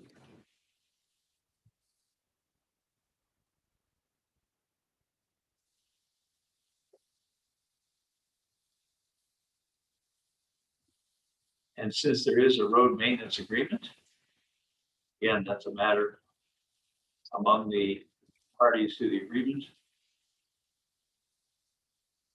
If someone's in arrears or whatever in violation of the agreement, they take it up together.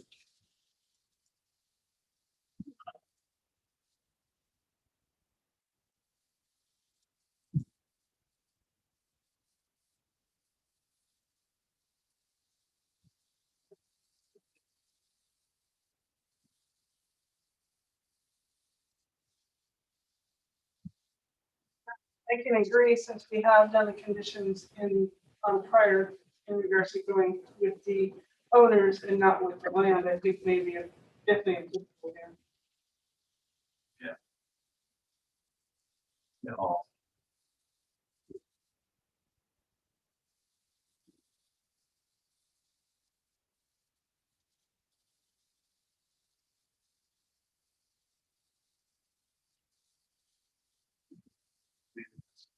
So to me, I guess it seems like we're certainly around this, maybe thinking the same way. It's about the conditions that we impose on them. I like the idea of having it run with the owners and not the land. I think we should put some size, number of attendee limitation on it. Sure, if it's 40 or what the right number is, but something. I'd be okay with 40 based on what we've heard gets tonight. And I think it's maybe also reasonable to put a frequency. Suggested once per week. Seems pretty reasonable, right? I'm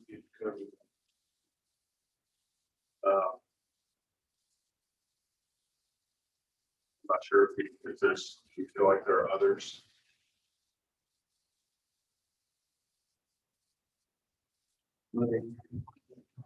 But, you know, going up the road and the dust, that would be under the. I assume that, yeah, yeah. And if there's issues with where roads are located, that's out of our purview. So we're going to have to resolve separately.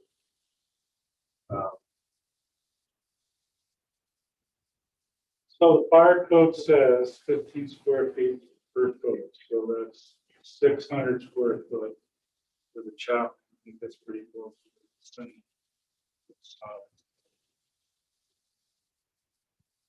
Okay. That's 40 foot, 40. And we've batted around a little bit, 40 people. So 40 people are attending wedding, including the wedding party. And if there is to be a catered event and so forth, you know, reception, then there's going to be service people coming and going. But that's part of 40, maybe split hairs. It's hard to anticipate that that kind of action comes with the parent activity. I would guess that it's going to be reasonably constrained. Yeah. By the size of 40 person and you're not getting 40 other people showing up for to support the report. You know, there might be 5 or 10 or something, depending on the nature of what's being done, which is probably. And they may only be there transient basis, you know, they'll drop flowers, they're gonna come, they're gonna drop off flowers, they're gonna be fine.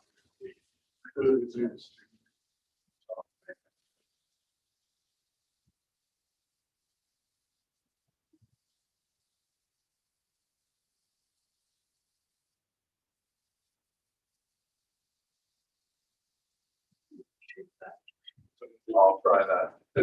I just wanted to see if, before we got into it, I wanted to see if there were any other conditions. Yeah. Well, hard to live with it, sorry.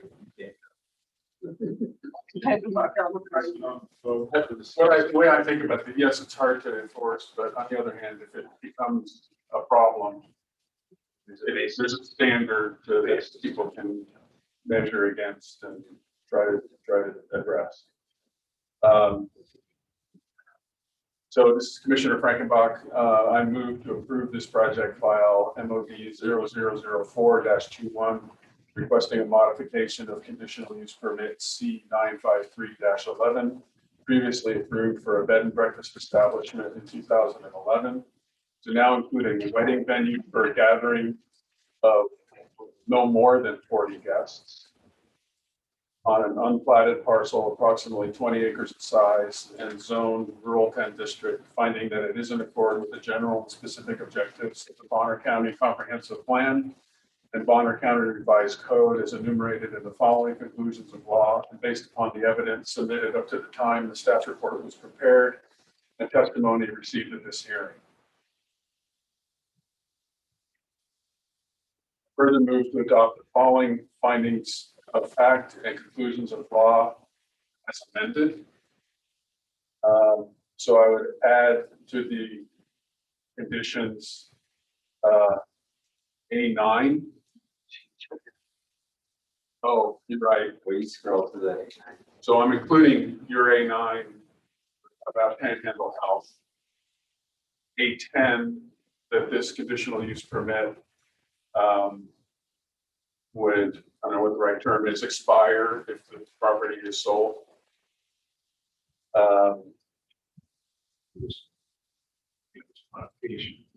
Modification would expire if this property is sold. And that, we're at A11, that no more than one wedding event will be held per week, and no more than one event per week. Is it okay that I address the participants? Through 12 would be the number of folks. Okay, A12, if we need to have an A12, no more than 40. Yes, participants, wedding party, whatever the right term is. So I'm not trying to include support staff in that number. The action that could be taken to obtain the conditional use permit is to complete the conditions of approval as adopted. This action does not result in taking a private property. Commissioner Frankenblas made a motion to approve MOD 0004-21 conditional use permit modification, bed and breakfast with wedding venue, Margaret Murphy and Dale Falsley. Is there a second? Commissioner Glasswell seconded. Commissioner Glasswell with the second. Any discussion? Hearing none, all in favor say aye. Aye. Opposed? Motion carries. Okay, it's 7/8/17. We're gonna move on to our next file, which is the conditional use permit 0016-21. Conditional use permit multi-family condos. Bolts LLC is requesting, excuse me, a conditional use permit to create 2 structures on 2 lots totaling 1.6 acres. Each structure will have 5 condo units in a teardrop pattern with a deck between each. Each new condo unit will be 784 square feet, 22 by 34, and have its own parking spot for 2 cars, approximately 330 square feet, 15 by 22, and its own deck, approximately 100 square feet, 10 by 10. Property is owned Alpine Village. Project located off the corner of Parallel Run, Snowplow Road, Section 20, Township 58 North, Range 2 West, Boise Meridian. Any conflicts of interest? Staff ready to present the file? Yes, this is Jason Johnson with Bonner County Planning. We're here today to talk about a conditional use permit application, file CUP 0016-21, condominium. On the screen is the site plan submitted by the applicant, showing the units there arranged in 2 structures, 5 units in each structure, as well as the dates that the required noticing was done on this file. We have an aerial view of the site here highlighted in blue up on Schweitzer Mountain. The site is served by Parallel and Snowplow roads, served by Schweitzer Basin Water, Mountain Utility Company, Schweitzer Fire District, Northern Lights, and Bonner School District number 84. So the zoning up here is shown on the left. It's Alpine Village. Land use designation shown on the right, Alpine Community land use designation. Of course, since it's on Schweitzer, pretty much everything there is sloping or steeply sloping. This particular site is slopes of 30% or less in grade. Obviously not prime ag soils on the site up on Schweitzer. This is a list of all the agencies that were noticed in the course of reviewing this file. We got a comment from Independent Highway District running the roads up there, telling us or telling the applicant advice and recommendations and requirements for what's going to be needed for them to get an access cut into the road. We got the standard 5-page recommendation letter from Idaho Department of Environmental Quality. All other agencies either didn't reply or gave a no comment. One public comment was received on this after preparation of the staff report. The public comment raised three issues: that the proposed development is inconsistent with the neighborhood character of the area, that the proposed development is inconsistent with the CCNRs for the community, and that stormwater management and snow storage were not adequately addressed in the application. Staff response on this is that the neighborhood character that's under review here is defined by the applicable sections of Bonner County Revised Code. Bonner County, of course, does not enforce CCNRs. And as for the stormwater and snow storage issues, those are addressed in some conditions of approval that we'll get to later in the presentation. So the site is large enough for the proposed density. In fact, they have about 10,000 square feet extra beyond what would be necessary for the proposed density of multifamily, according to the formulas that are in BCRC 12-332. Only typical mountain community residential uses are proposed in this application, so it should have no trouble meeting the performance standards for all uses under BCRC 12-4.2. There were some things in the application that were lacking. The parking plan there was no parking plan submitted, so we can't tell whether or not it meets the parking standards or not. The design standards didn't address sidewalk or future trail construction. There was no lighting plan submitted. The submitted plans do seem to meet the standards for maximum building width, though. Bonner County Revised Code for multifamily housing requires a landscaping plan to be submitted. The submitted plan doesn't meet the standard for a landscaping plan. In addition, there are snow storage, stormwater management, erosion control, and hillside design regulations that are in code that apply to development in the Alpine Village District. We routed the plans that were submitted to the county engineer, and they came back as not adequate to meet these requirements. So revised plans need to be submitted for these sections and requirements. In summary, there's basically a list of 4 things that would need to be done in order for this to be consistent with code. We need the design plan to be submitted consistent with BCRC 12-4.5. We need a landscaping plan to be submitted consistent with BCRC 12-4.6, a parking plan submitted, and then stamped plans that the Bonner County engineer will be able to sign off on. In general, there's no reason to think that this project can't meet these requirements. It just hasn't done it yet. This project looks to be probably approvable. It's just we need these things to be done first.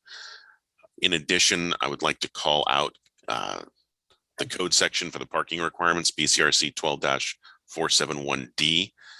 If you look at condition A7 in the staff report, you'll notice that condition A7 calls out different parking standards, BCRC 12-4.3.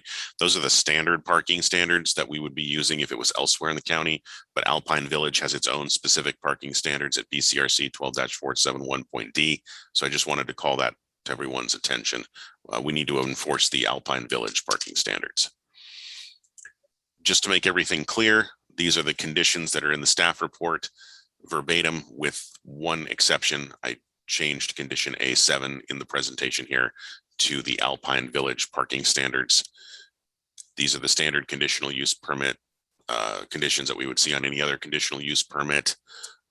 You have to follow your site plan. This doesn't supersede deed restrictions if it's approved.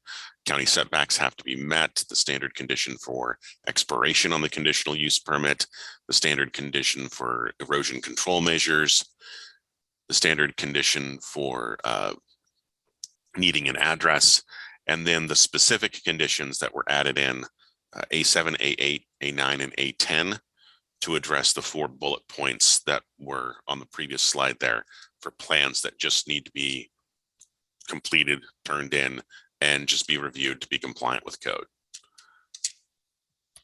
In conclusion, this project does look like it is consistent with Bonner County Revised Code. If the recommended conditions of approval above are adopted, this is based on the findings and analysis in both the staff report and this presentation. So staff recommends approval with the conditions of approval of above of the request for a conditional use permit to create 2 condominium structures on 2 lots totaling 1.16 acres. That concludes my presentation. Were there any questions? Thank you, Jason. Any questions, staff? So one question, Jason, this is Commissioner Davis. So I think condition number 2 was that it wouldn't violate any deed conditions. Is there anything in the deed on the property that limits or describes what the development can or cannot be on the property? I would have to refer to the applicant on that. I don't know that off the top of my head. Because I'm aiming at here, the community has said it violates the CCNRs. So with the CCNRs anyway put in that deed, therefore there'd be a violation of the deed restriction. That would be, yeah, that would be something that the landowner would need to work out with their community group. Purely CCNR, but if there's a deed restriction, condition A2 says it won't violate the deed. So that's why I wanted to get it clarified. And sometimes there are, most of the times there's not, from my experience, but deeds don't tell how the property is to be developed, but it can. Restriction, that's why it was deed. So, all right. Yep, thank you, Jason. Thank you, Jason. Project representatives?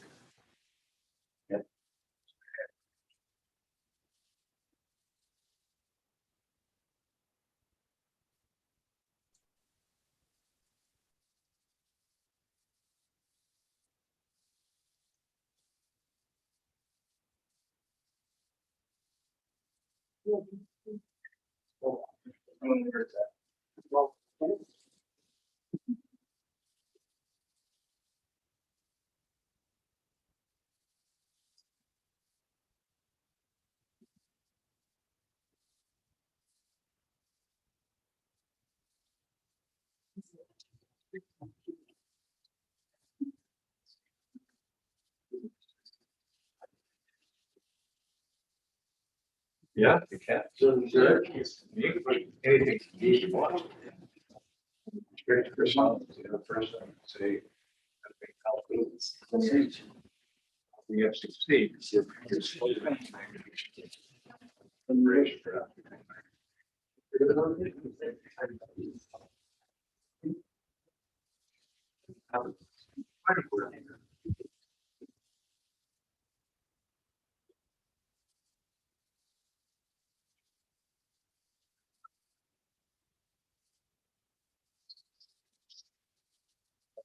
It's baked in the spring.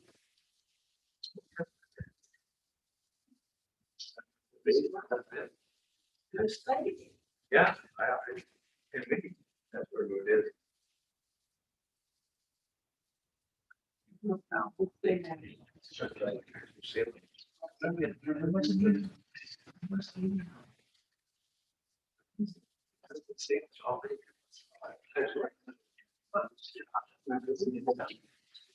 It's hearing presentation folder. Yeah.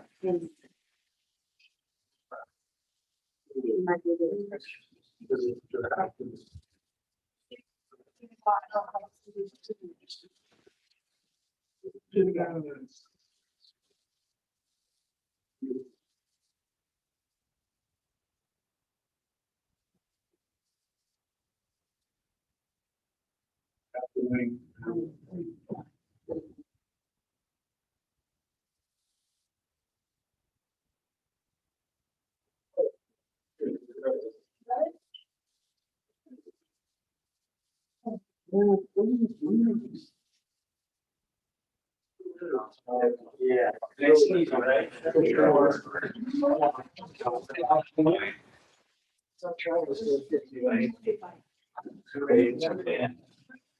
Oh, good. Ready to roll, Joe?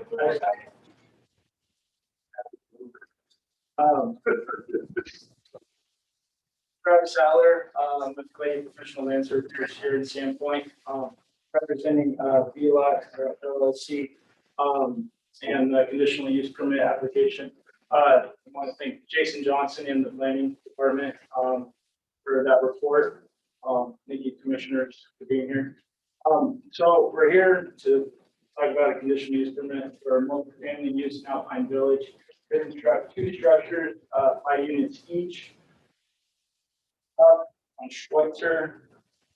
Go down. Page down, should also work. General site plan. This was presented with the application.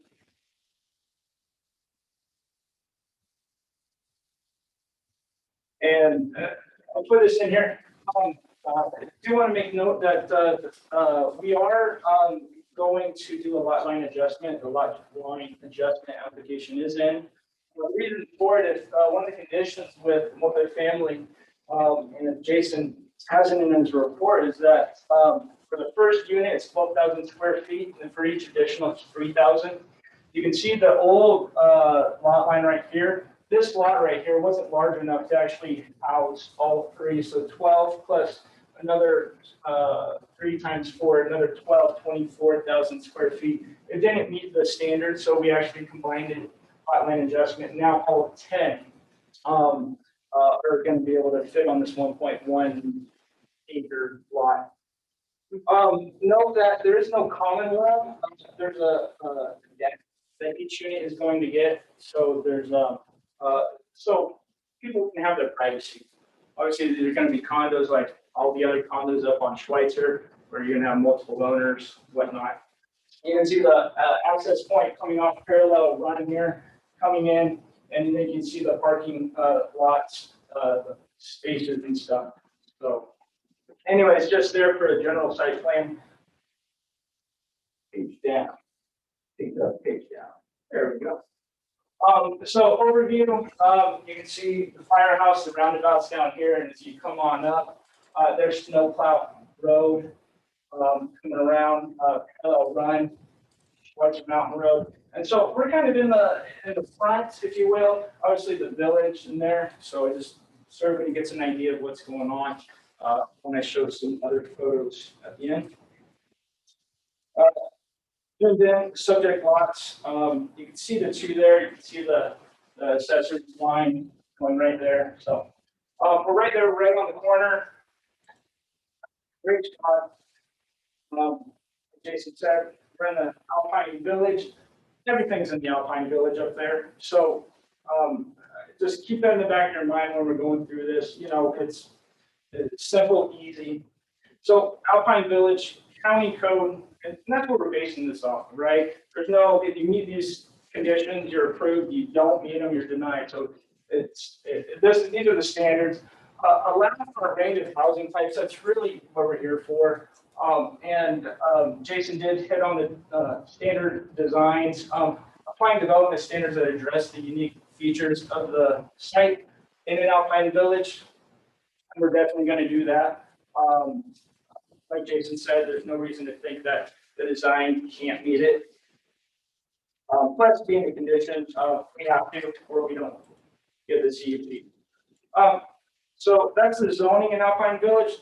Multifamily dwelling, that is what we're under.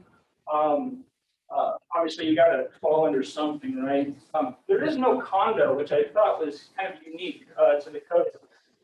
Multifamily is the best, and you can see condition of approval within Alpine Village and all multifamily conditions. Obviously, not in Forestry Act Forest. You guys know that, and this is that standard that 6 applies to, and this is what we were referring to: 12,000 square feet a lot for the first unit, plus 3,000 for each additional. So, other than that, there's no other thing to look at. We talked about where all urban services, just there at the bottom. Jason had already hit on that. Water, sewer, fire, power, all up there. This is what I think really hits home in getting this approved is all of it's Alpine Village. So we know there's condos up there. We know there's multifamily units. We know there's duplexes, townhouses up on Schweitzer. It's a resort. So everything in red here represents one of these 4. here. Right across the street. The street over, street across. Across the street, coming down, there's a duplex, I believe, there. Obviously, you got your multi-condo units up here and everything as you turn in to the village. But I just wanted to clarify that. So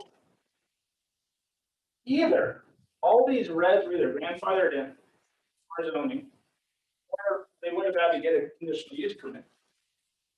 So just showing that, you know, this is what we have to deal with. This is what we're looking at, and really hits home for what we're trying to do up there. Nothing out of the norm. We've all been up to Schweitzer. It's great. So to think a condo CUP is out of the question is it's kind of hard timing. But I wanted to also bring the facts in that previous location with all the other multifamily residential townhouses, condos. I'm opening any questions if anybody has any. Questions of the representative? Yeah, I'm gonna ask the same question I asked Jason. So he put in where'd it go? Condition A2, the conditional use permit shall not supersede deed restrictions. Can you testify that the deed for this property does not say you can't develop a condo? Vila, managing member, Jeff Schmidt is here, to show his support, obviously. But I think he can attest to that. I think Milton, I kind of want to slightly switch that narrative if I can. That is in there to guard, I believe, the county from any legal. Yeah, it is. But, Right, but somebody could say, well, wait a minute, the deed itself says you can only do something. Yeah. now I don't know the legal. I deed. know, we're Skating. I'll let Jeff speak to, but I think that was easier to get forward. Yeah, I'm just curious, basically, but I could see if it was such a restriction in the deed and somebody got wind of that, or we did, or whatever, it'd not meet condition A2. So let's bring Jeff up either here we again. get the condition changed or we get the answer to the deed. Right. Jeff, would you like to come up? Yeah, or just stay there or whatever. It doesn't matter. State your I'm name- Maureen. name for the record. I'm Jeff Schmidt, the managing partner for the project. And to answer your question, there is a CCNR on that property. There are several properties up there that are under those same CCNRs that have violated those CCNRs for years. But this one says. Conditions. Okay, But it that's, says, so I mean, the condition that staff, this is standard condition. Conditional use permit shall not supersede deed restrictions. Does the deed have a restriction on it as to what type of housing can be built? The deed does not have a restriction on it. It's a very short, sweet, basic deed. CCNRs or CCNRs, you know, bring it up at a meeting, the deed would be violated if this was approved. no, there's No. nothing on the deed. Sorry, that was it. I was not clear on what you were asking. I know, it's okay, I didn't make it real clear, but that's where I was going. So the condition would be okay as written. Thank you. I guess I do have a question too. From the other A567, do you guys foresee any issues in meeting? None. We, what was submitted as a site plan was preliminary, just for, the speed and process of getting the CUP going. So we could meet some timelines with weather and things like that to get the project started. That will all be straightened out in the next couple weeks, resubmitted before the BLA. All right. Good. Okay, thank you. Is there any other questions that I can answer? or- Sorry, I wasn't clear on exactly. I didn't make it clear where I was going. So I got this. The first time having it, yeah, this concrete's got to it. I was curious, the first time I read this in the project summary, and it says each structure will have 5 condo units in a teardrop pattern. I think, what? Where's the, what? I don't know that it matters, but what's the teardrop pattern? It's just that when you look at the overhead view, Yeah. you have kind of a teardrop pattern of the driveway. The driveway. Yeah. Yeah. It alludes to the 5 condo units in the teardrop. I don't know, for the deck. I think it's- All right, so I'd ask you this, that's what I think. The heat off the concrete is getting to me today. Very artistic. Kind of, very good. It's an architect, whole thing. Thank you for your explanation. Okay, It doesn't matter. Would you guys like to still listen to Jeff present? Sure. I just give you a little background on how this came about for us. We came to Schweitzer last winter with a bunch of friends on a ski trip, never been here before. And we enjoyed it so much that we decided we wanted to be a part of the community. So I started looking around for a place to build up there for myself. And one of the other friends that was with us caught wind of, you know, my twofold why I was here, a trip and to scout property that we'd been looking at. And he decided that he wanted to get involved because he enjoyed the community so much. We came across this lot, which was larger than what I needed. So we partnered together, which is where B-Lot LLC came from. We needed a partnership agreement for the two of us to work together. So we purchased 2 lots, and as we started going over the project and what we were going to do, we decided that with the lack of availability up there, that it would be beneficial to build more than just 2 or 3 spaces for ourselves and friends. So that's how it ended up being a 10-unit project. We don't have any intent to sell them. It's not a project to, you know, just turn them over and sell them. We might sell a couple for cash flow purposes or something like that. Our intent is to keep them for our families and to put the others out there as short-term rentals to make more space available for people to come enjoy Sandpoint, enjoy the mountain. We're avid skiers and mountain bikers. That's what drew us to the area, and we're just excited to get started. will you move into the community? That's our plan. As we move into retirement, we plan to move into the community, yes. Become a part of the community. I'm from Olympia, Washington. My partner's out of Tacoma. We've primarily skied, you know, Crystal Mountain with our motorhomes. We spend probably 50 to 60 days in B-Lot, hence the name of the company. That's where the motorhomes park. And this is just kind of the next phase of our life. When we're done over there, we plan to come here, spend more time here, retire, spend our days here skiing and mountain biking in summer, hiking, spend time on the lake. So I did go around, just so you know, I did go around, spoke to and introduced myself to the joining neighbors, as many of them as that were around. Introduced myself, gave them my contact information, you know, kind of made sure they knew what was going on, answered any questions they had. Nobody seemed to have any questions. Nobody seemed to be concerned about what we were doing or were against it. So. All I have. Okay, thanks. Okay, so we'll close that portion and we'll go to public comment. Is there anybody online? Nobody online? So a couple folks had signed up to speak. Who wants to go first? Anyone want to speak in opposition to the file? Anybody would like to speak for the file other than the representative? Okay, so hearing none, we'll close that out. Go to Commissioner's deliberation.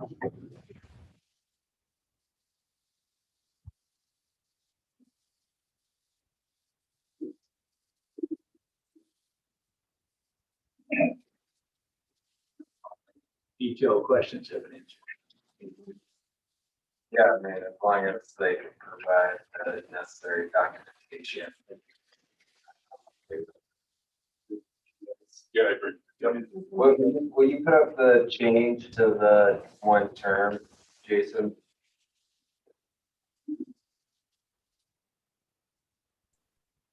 I'm sorry, what was the question? Did you have a recommended change to A7?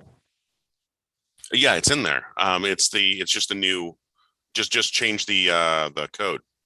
The code Okay. reference right there, A7, right there on the screen. Am I still screen sharing? No. You just changed the code reference to 12-471.D. And that's the parking standards for Alpine Village. Otherwise, everything is identical.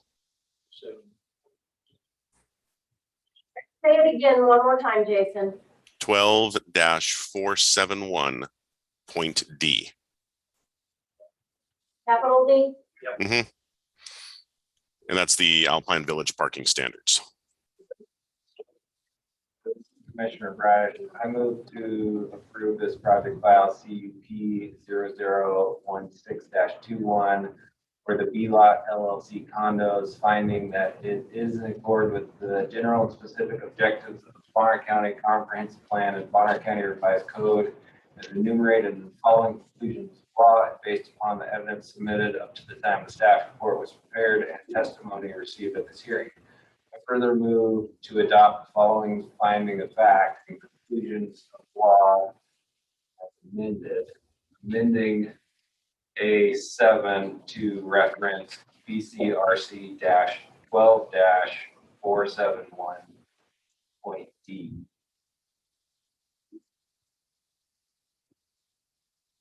The action that can be taken to obtain the conditional use permit is to complete the conditions of approval as adopted. This action does not result in a taking of private property. Commissioner Bradish has made a motion to approve file CUP 0016-21 conditional use permit, 4-5 family condos, B-Lot LLC. Is there a second? Commissioner Glassar, I'll second it. Commissioner Glassell with the second. Any discussion? Hearing none, all in favor say aye. Aye. Opposed? Motion carries. Okay, so that's the end of the hearings for tonight. We're going to move on to commissioners and staff updates. for tonight.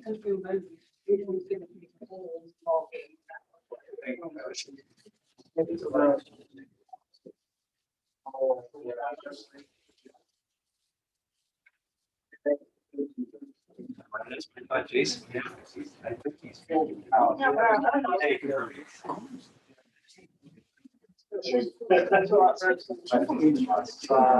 It was because the whole thing, the neighborhood was. You see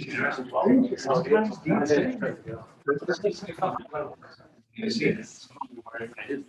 I just wanted to go square against that.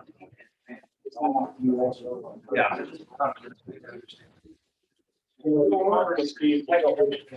Last two. Right.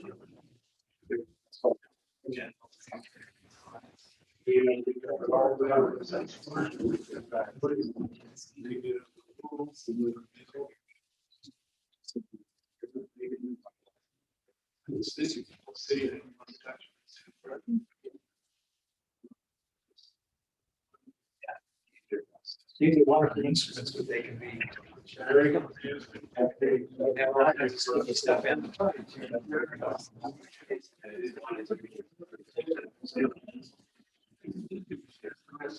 Well, retro story, I think the lease with the way out. Then he comes back to the camera. Very good. Well, thanks, guys. Welcome to the community. Thank you. Keep your rest well. Yeah.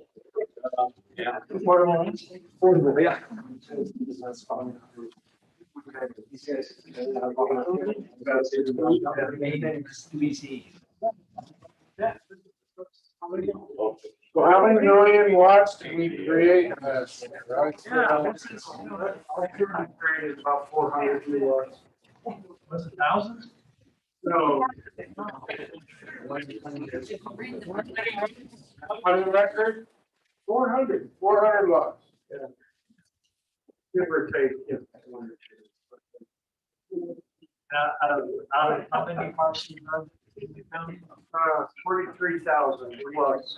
They are evil. We They are still- evil people. You still, I mean, those numbers, they're there. total number of lots, the total number of lots that have an address, which means they've got a domicile on them. All that stuff is just fascinating to see. And we're gonna get census data soon. All this data is coming out. Hopefully it'll make sense. So we added 1%.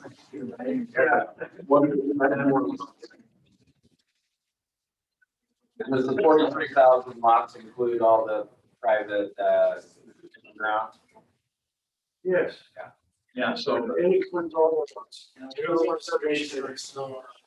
we'll have to, I hope we can massage that number so we can break it down. Here's the total number of parcels. Here's the parcels that are not under commission because they're timber. Here's the parcels that are developed. So this is the remaining number of parcels that are technically available for development. Well, and if you take out the cities are around 14 or 15,000. So I think, So we're down into the 30,000 range right there.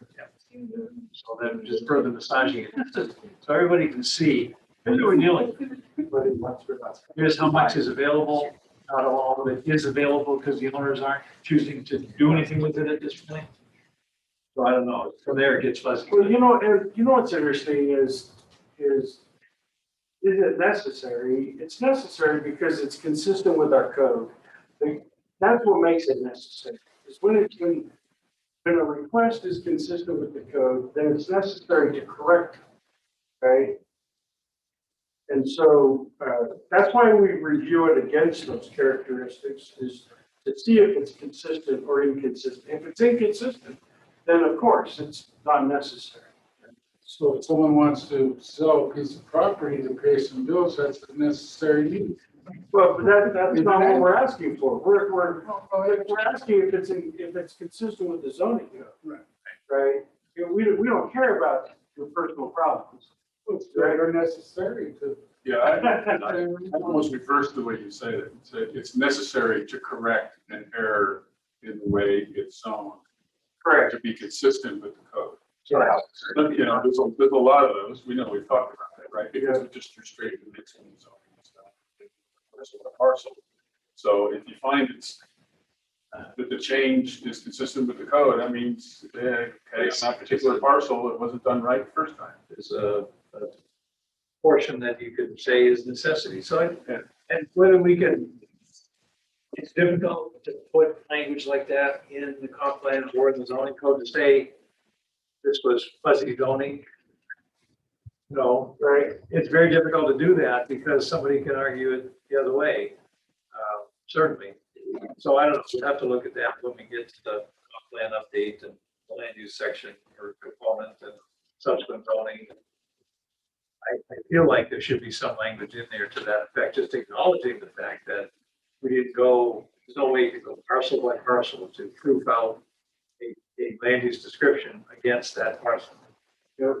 And that's an admission that there's going to be, it's kind of therefore, it is expected that there will be comprehensive plan map amendments and subsequent zone changes to absolutely bring it down to the parcel level. That's not a negative statement, that's a reality. So there, that could connect with, we could even put in the word need. But it's on a parcel ownership by basis. It's nothing, unless the county sees areas, this is a question I had. I remember back in 2005 or so, there was some zoning changes that were done in areas where the staff analyzed it and said, it doesn't fit this description. Let's do this on an area-wide basis. So it wasn't, and we should be able to find it in the file, but it wasn't the landowners requesting it. It was the county saying this area should be changed. Maybe it was 2008, I forget the date, but. Definition of necessary after the comments on there. And part of it is required to be achieved. So we're necessarily achieving how comp plan is written currently. Well, and so we've been having this discussion in the office the last week, and in accord with, so the code says, that's what state statute says, is it has to be in accord with the comprehensive plan. It doesn't mean that it has to meet all of the requirements of the comprehensive plan. It just has to be in accord with. there's a lot of leeway for the board to make that decision. Is it in accord with the comprehensive plan? So, I, one of my questions that I wrote down when we did the, I think it was the modification or the last, no, it was the modification. We state that it is in compliance with the comprehensive plan, the specific objective of the comprehensive plan. But we don't cite what that specific objective is. It seems a little weak that way, and I, oh, then it comes up further, if we end up recommending a denial, we should then find what objective it doesn't meet, cite that, which obviously takes preparation. It's not going to happen here in this setting, very rarely. well, it would be helpful, and for sure the board has talked about that. You know, yesterday they heard 6 files. One of them was ZC 12, which was a recommendation for denial. And so, yeah, having a lot more information, having, you know, consistent findings of fact as to why that decision was made would have helped that discussion. Nevertheless, the applicant did provide a amended or an up-to-date or a different type of graph showing the different slopes. They're showing the slopes in a different perspective, and the board did. Did they approve that? They did. So that brought the question I was thinking the other day. All right, if we're going to recommend denial, like I just said,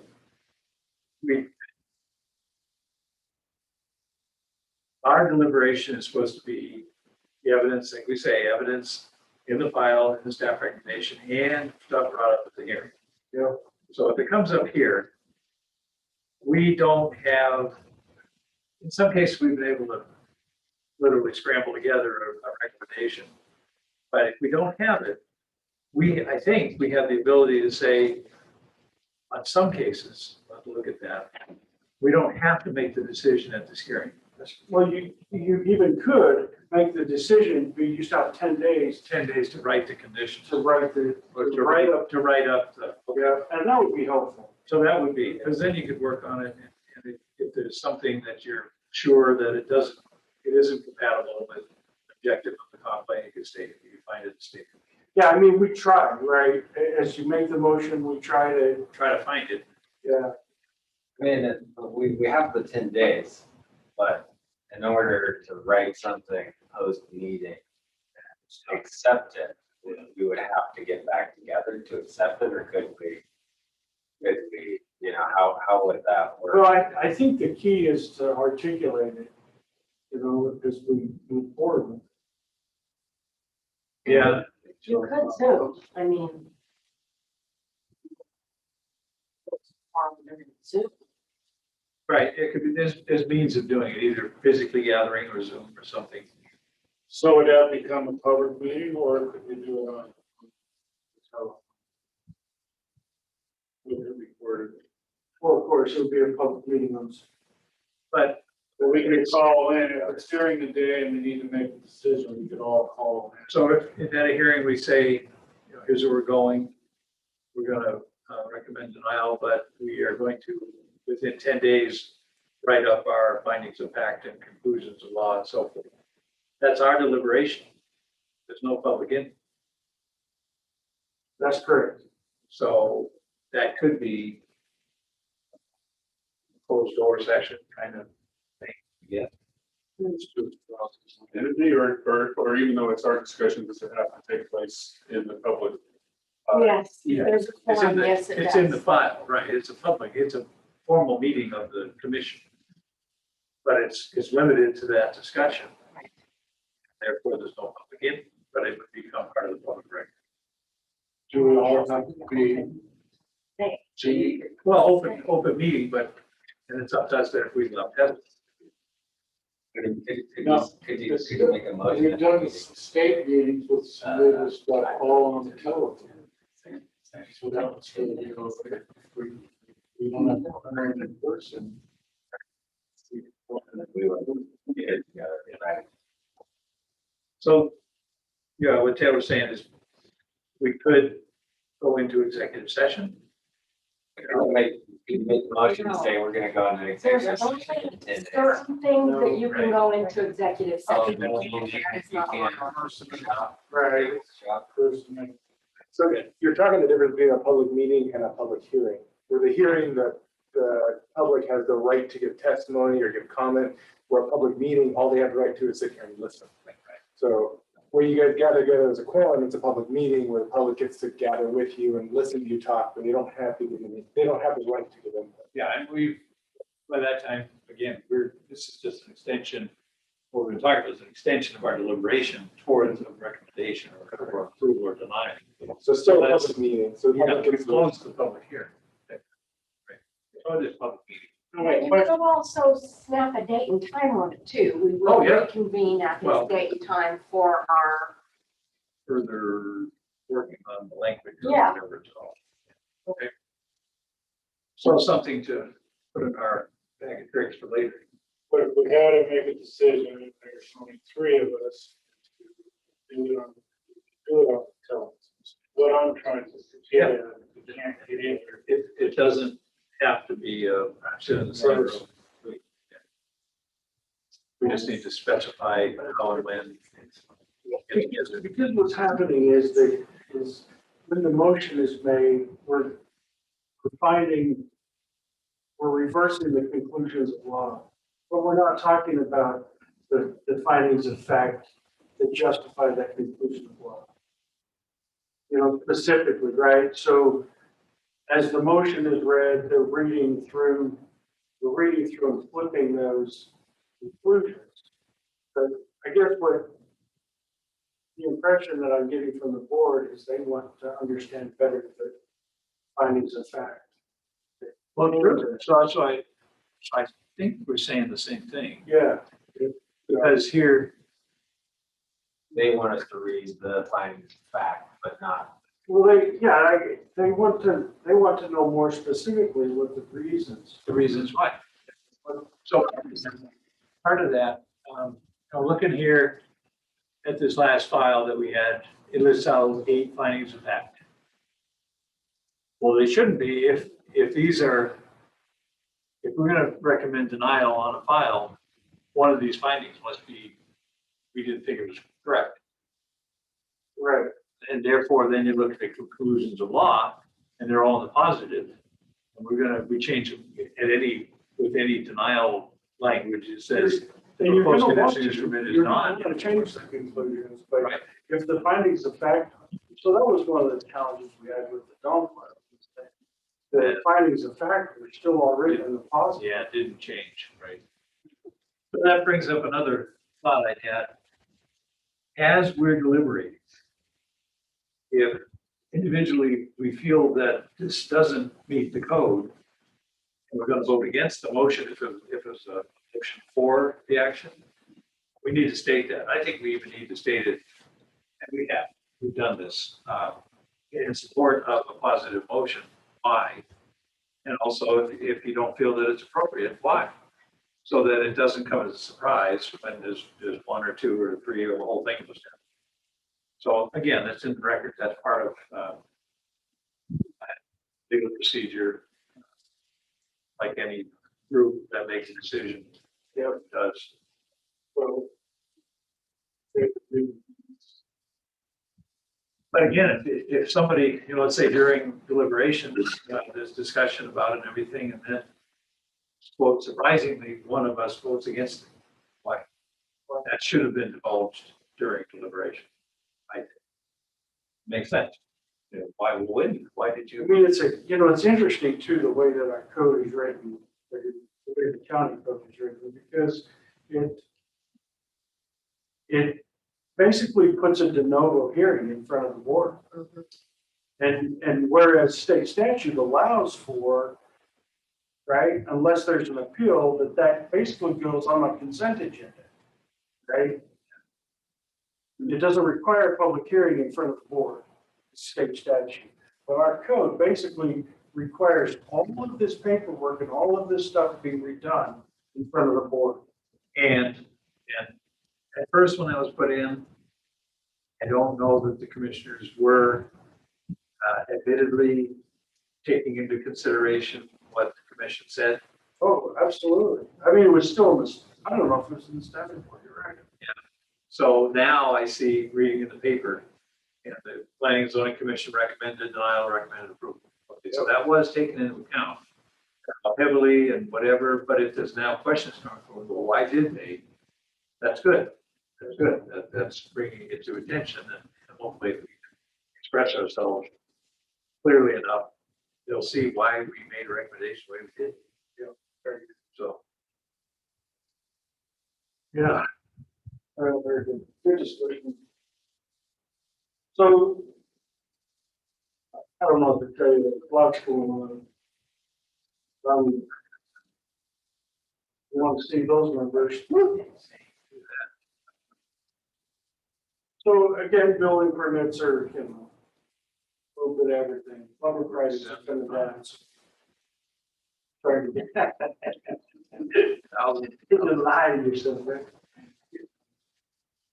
So, I wanted to show you one more thing. Which put a graph up there with how many contractors have open space in the next 6 months. So yeah, those are the exempt permits. So if you add those two numbers together, we're really blowing away 2005. Okay. And so the reason I show that to you is because we went to the board this week and asked them to change Title 11 and get rid of the exempt permit. It's now called a small structure. So, just information. And that was the under 1,000? Yeah, it's actually, we changed it to 1,080. 1,080 for 40.40. Yeah. Huh. So, anyhow, it's a good thing, something that needed to be done in the code. We did update Title 11 a little bit. We're going to go back and update it some more to add that infraction process. We are doing that infraction process. You know if that file ever got filed? Okay. So yeah, right now enforcement is you know, we have to get the prosecutor's office to file civil complaint. And so you'll be seeing updates to Title 12 to allow for the infraction process for enforcement of Title 12. So, but we are going to run Title 11 through the board probably in the next month and update our fee schedule. So we can better enforce that. The lake setbacks and that'll keep you busy right there. On enforcement? Yeah. Yeah. I have asked the commission to buy us a boat. See if that. Chase has one in the weed department. There's already a count of weed spraying boat in the sheriff's boat. Jump on it. Sure. Boats. You have to ask. I'll call Chase, like, Milton wants a boat ride. Where are we with the shoreline setback? Yeah, we're not talking about it right now. We just don't have time. So it's sitting at this moment. We're trying, we're just, I don't know how to explain it. We're busy.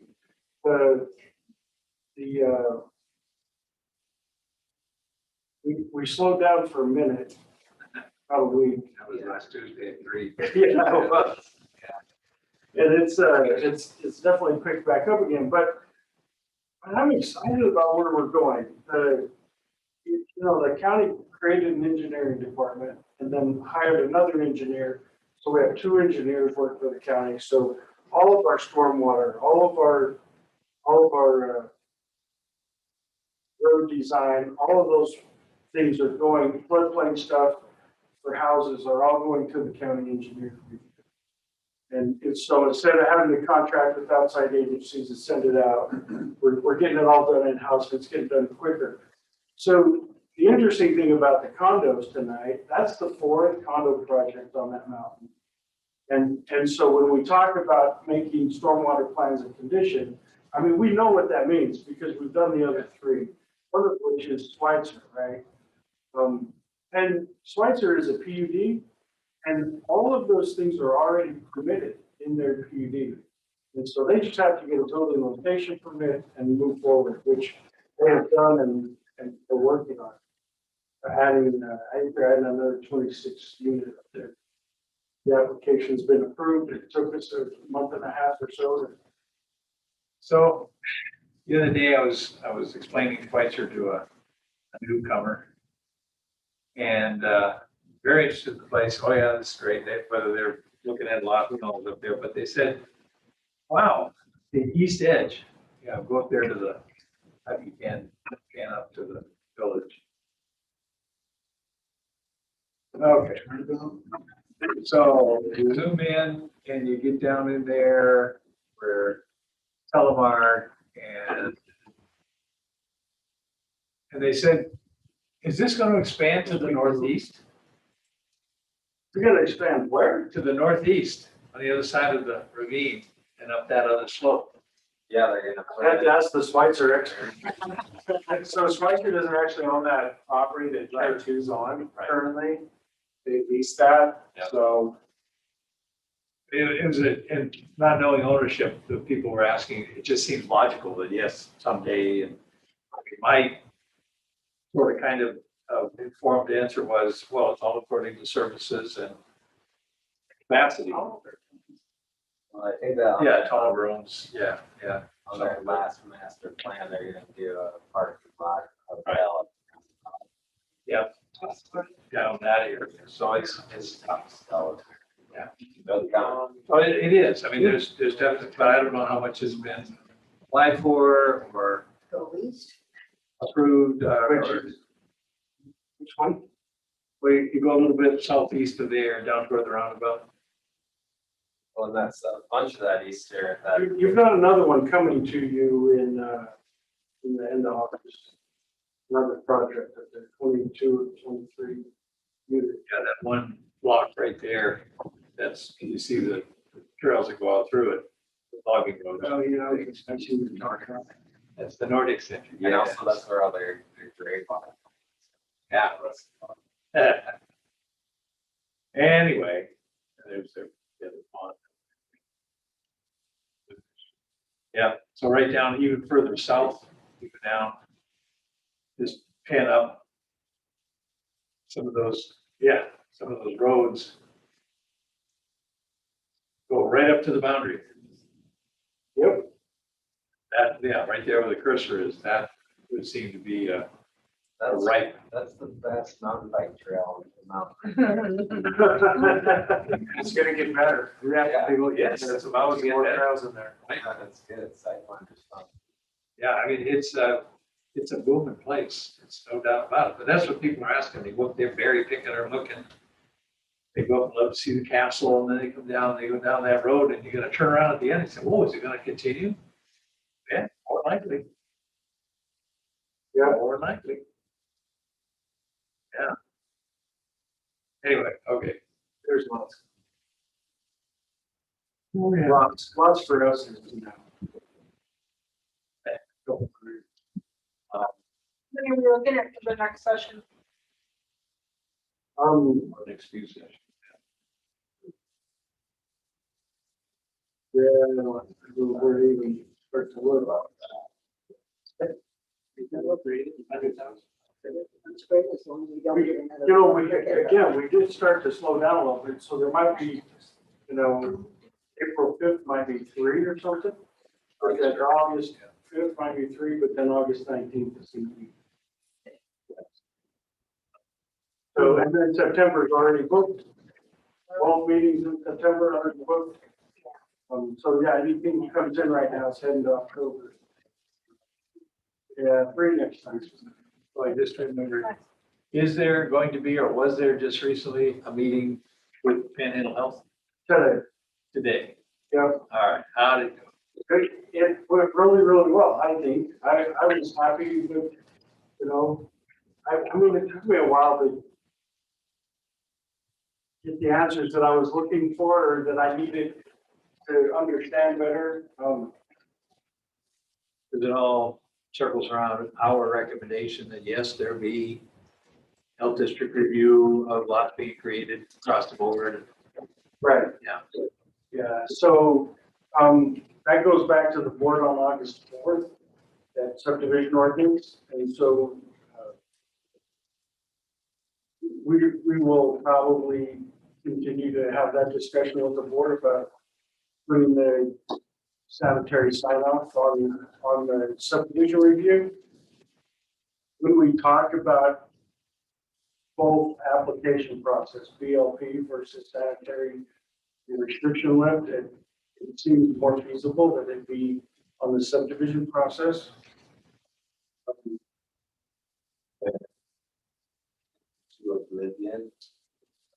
know, that's wide open. The state changed their funding program. Yeah, So I they might be defunded in. can't. I just can't. Yeah, it's, wow. So I was surprised at that. Becoming clearer. Oh, you know where they came from? Now, Yeah. That's not a quote by the planning department. by the way. no, I know. For all those By who may be an recording. individual. Well, you just gotta read the newspaper and see. Yeah. So, we will have another meeting with we will probably have a meeting with the board prior to August 4th to have that discussion on the scientific restriction. So, you know, it's funny that it comes across as the planning department is against it, the planning is against it, but the commission, we're not against, you know, sour water. Or we're against sour water, we're not, we're in favor.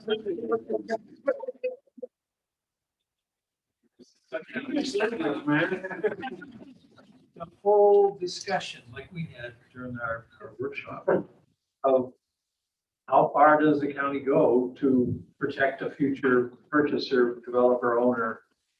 You know, I disagree with Commissioner Bradshaw that it is something. I mean, look at it, if in fact 43 other counties in this state require it and one doesn't, if that's a fact. It's not. They told us that Shoshone and Boundary do not require the sanitary extension lift on some.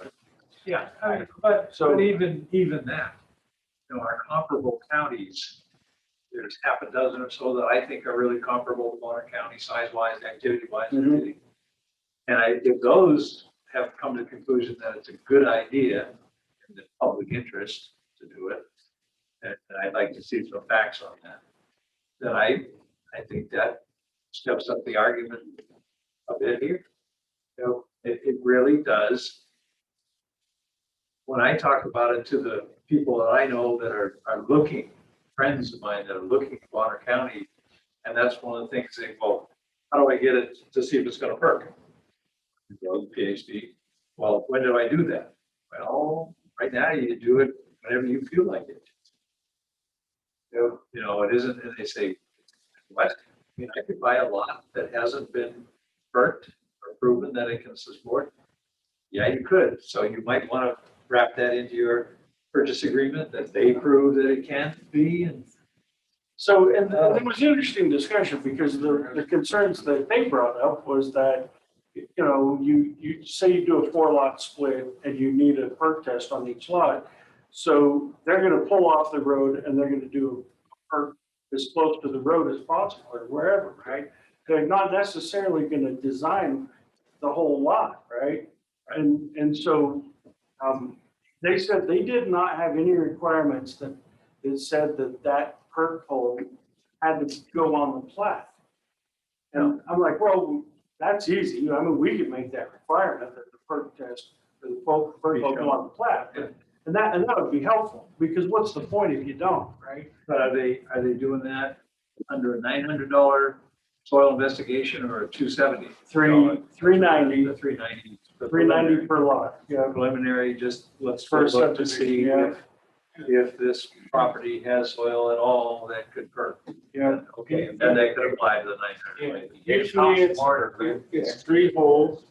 As for the Yeah. perp, 3 hours out there at $100.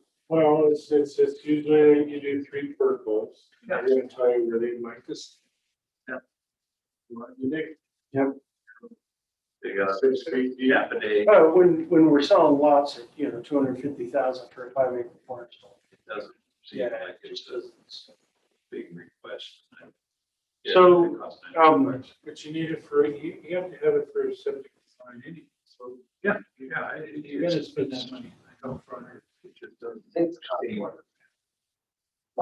Well, no, it does, because you gotta figure it, get in the back, go transport it out there. And Oh, time there, so. Right, $100 an hour. The Panhandle Health permit is nothing compared to machinery you're talking about for half a day.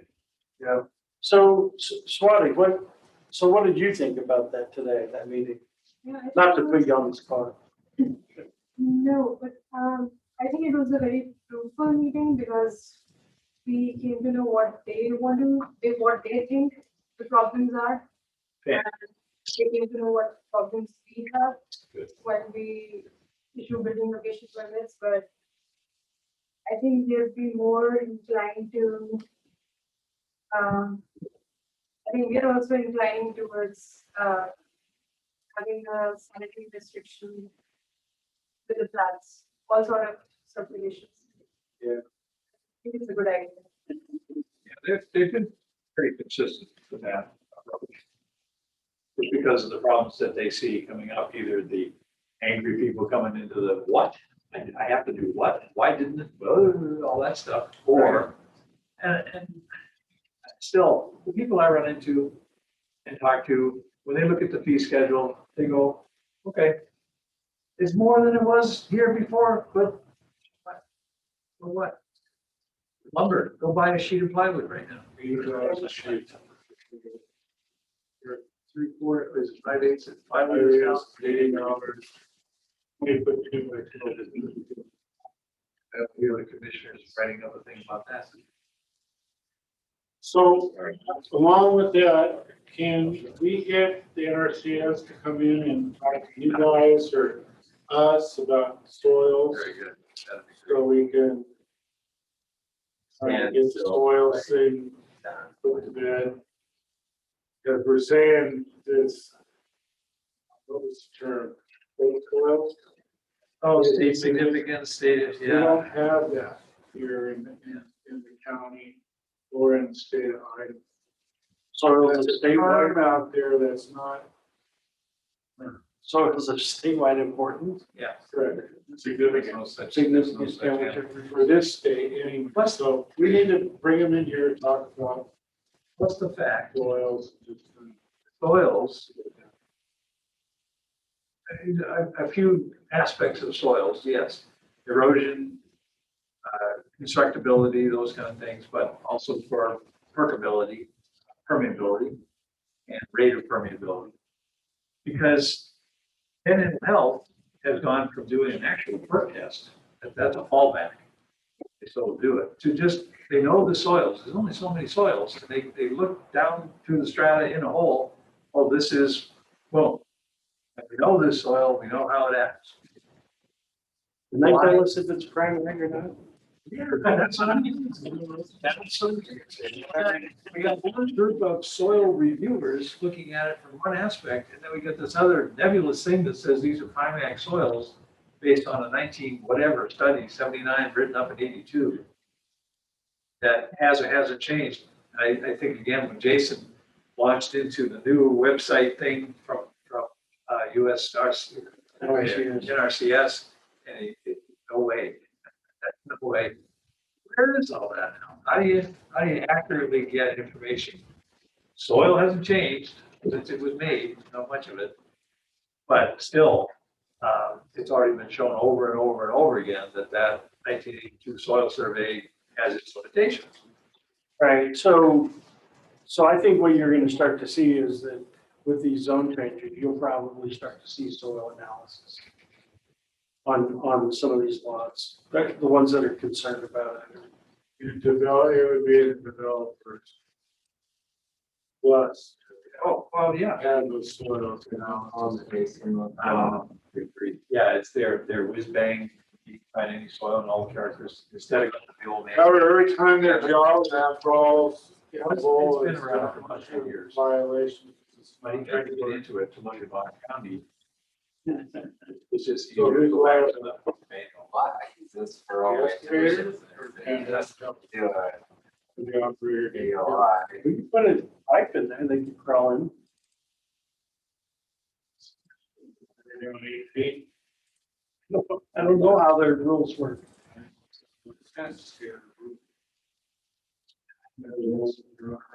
It's down there, so that explore.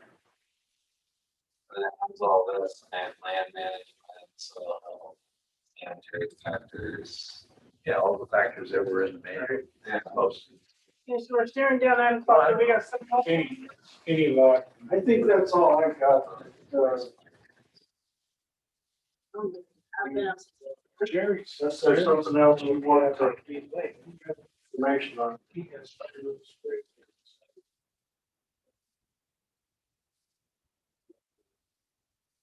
Anymore, and that's the other thing I'd like to have a discussion of opinions. It isn't just a standard old septic tank and drain field thing. You got gravelless drain fields, you got irrigation, you got all kinds of stuff, all the way up to a chemical toilet. Yeah, so there's a lot of. No, outhouse, the old style outhouses are still permitted here. There's still all right. You get a permit. You get a permit.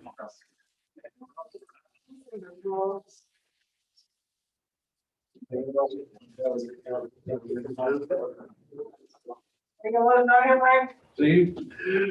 Are we done? Yeah, I'm sure. Yeah, so it's for all. Okay, so the meeting's continued to August 5th, 2021, 1500 Highway 2, 3rd floor in the County Commissioners meeting. 8:27.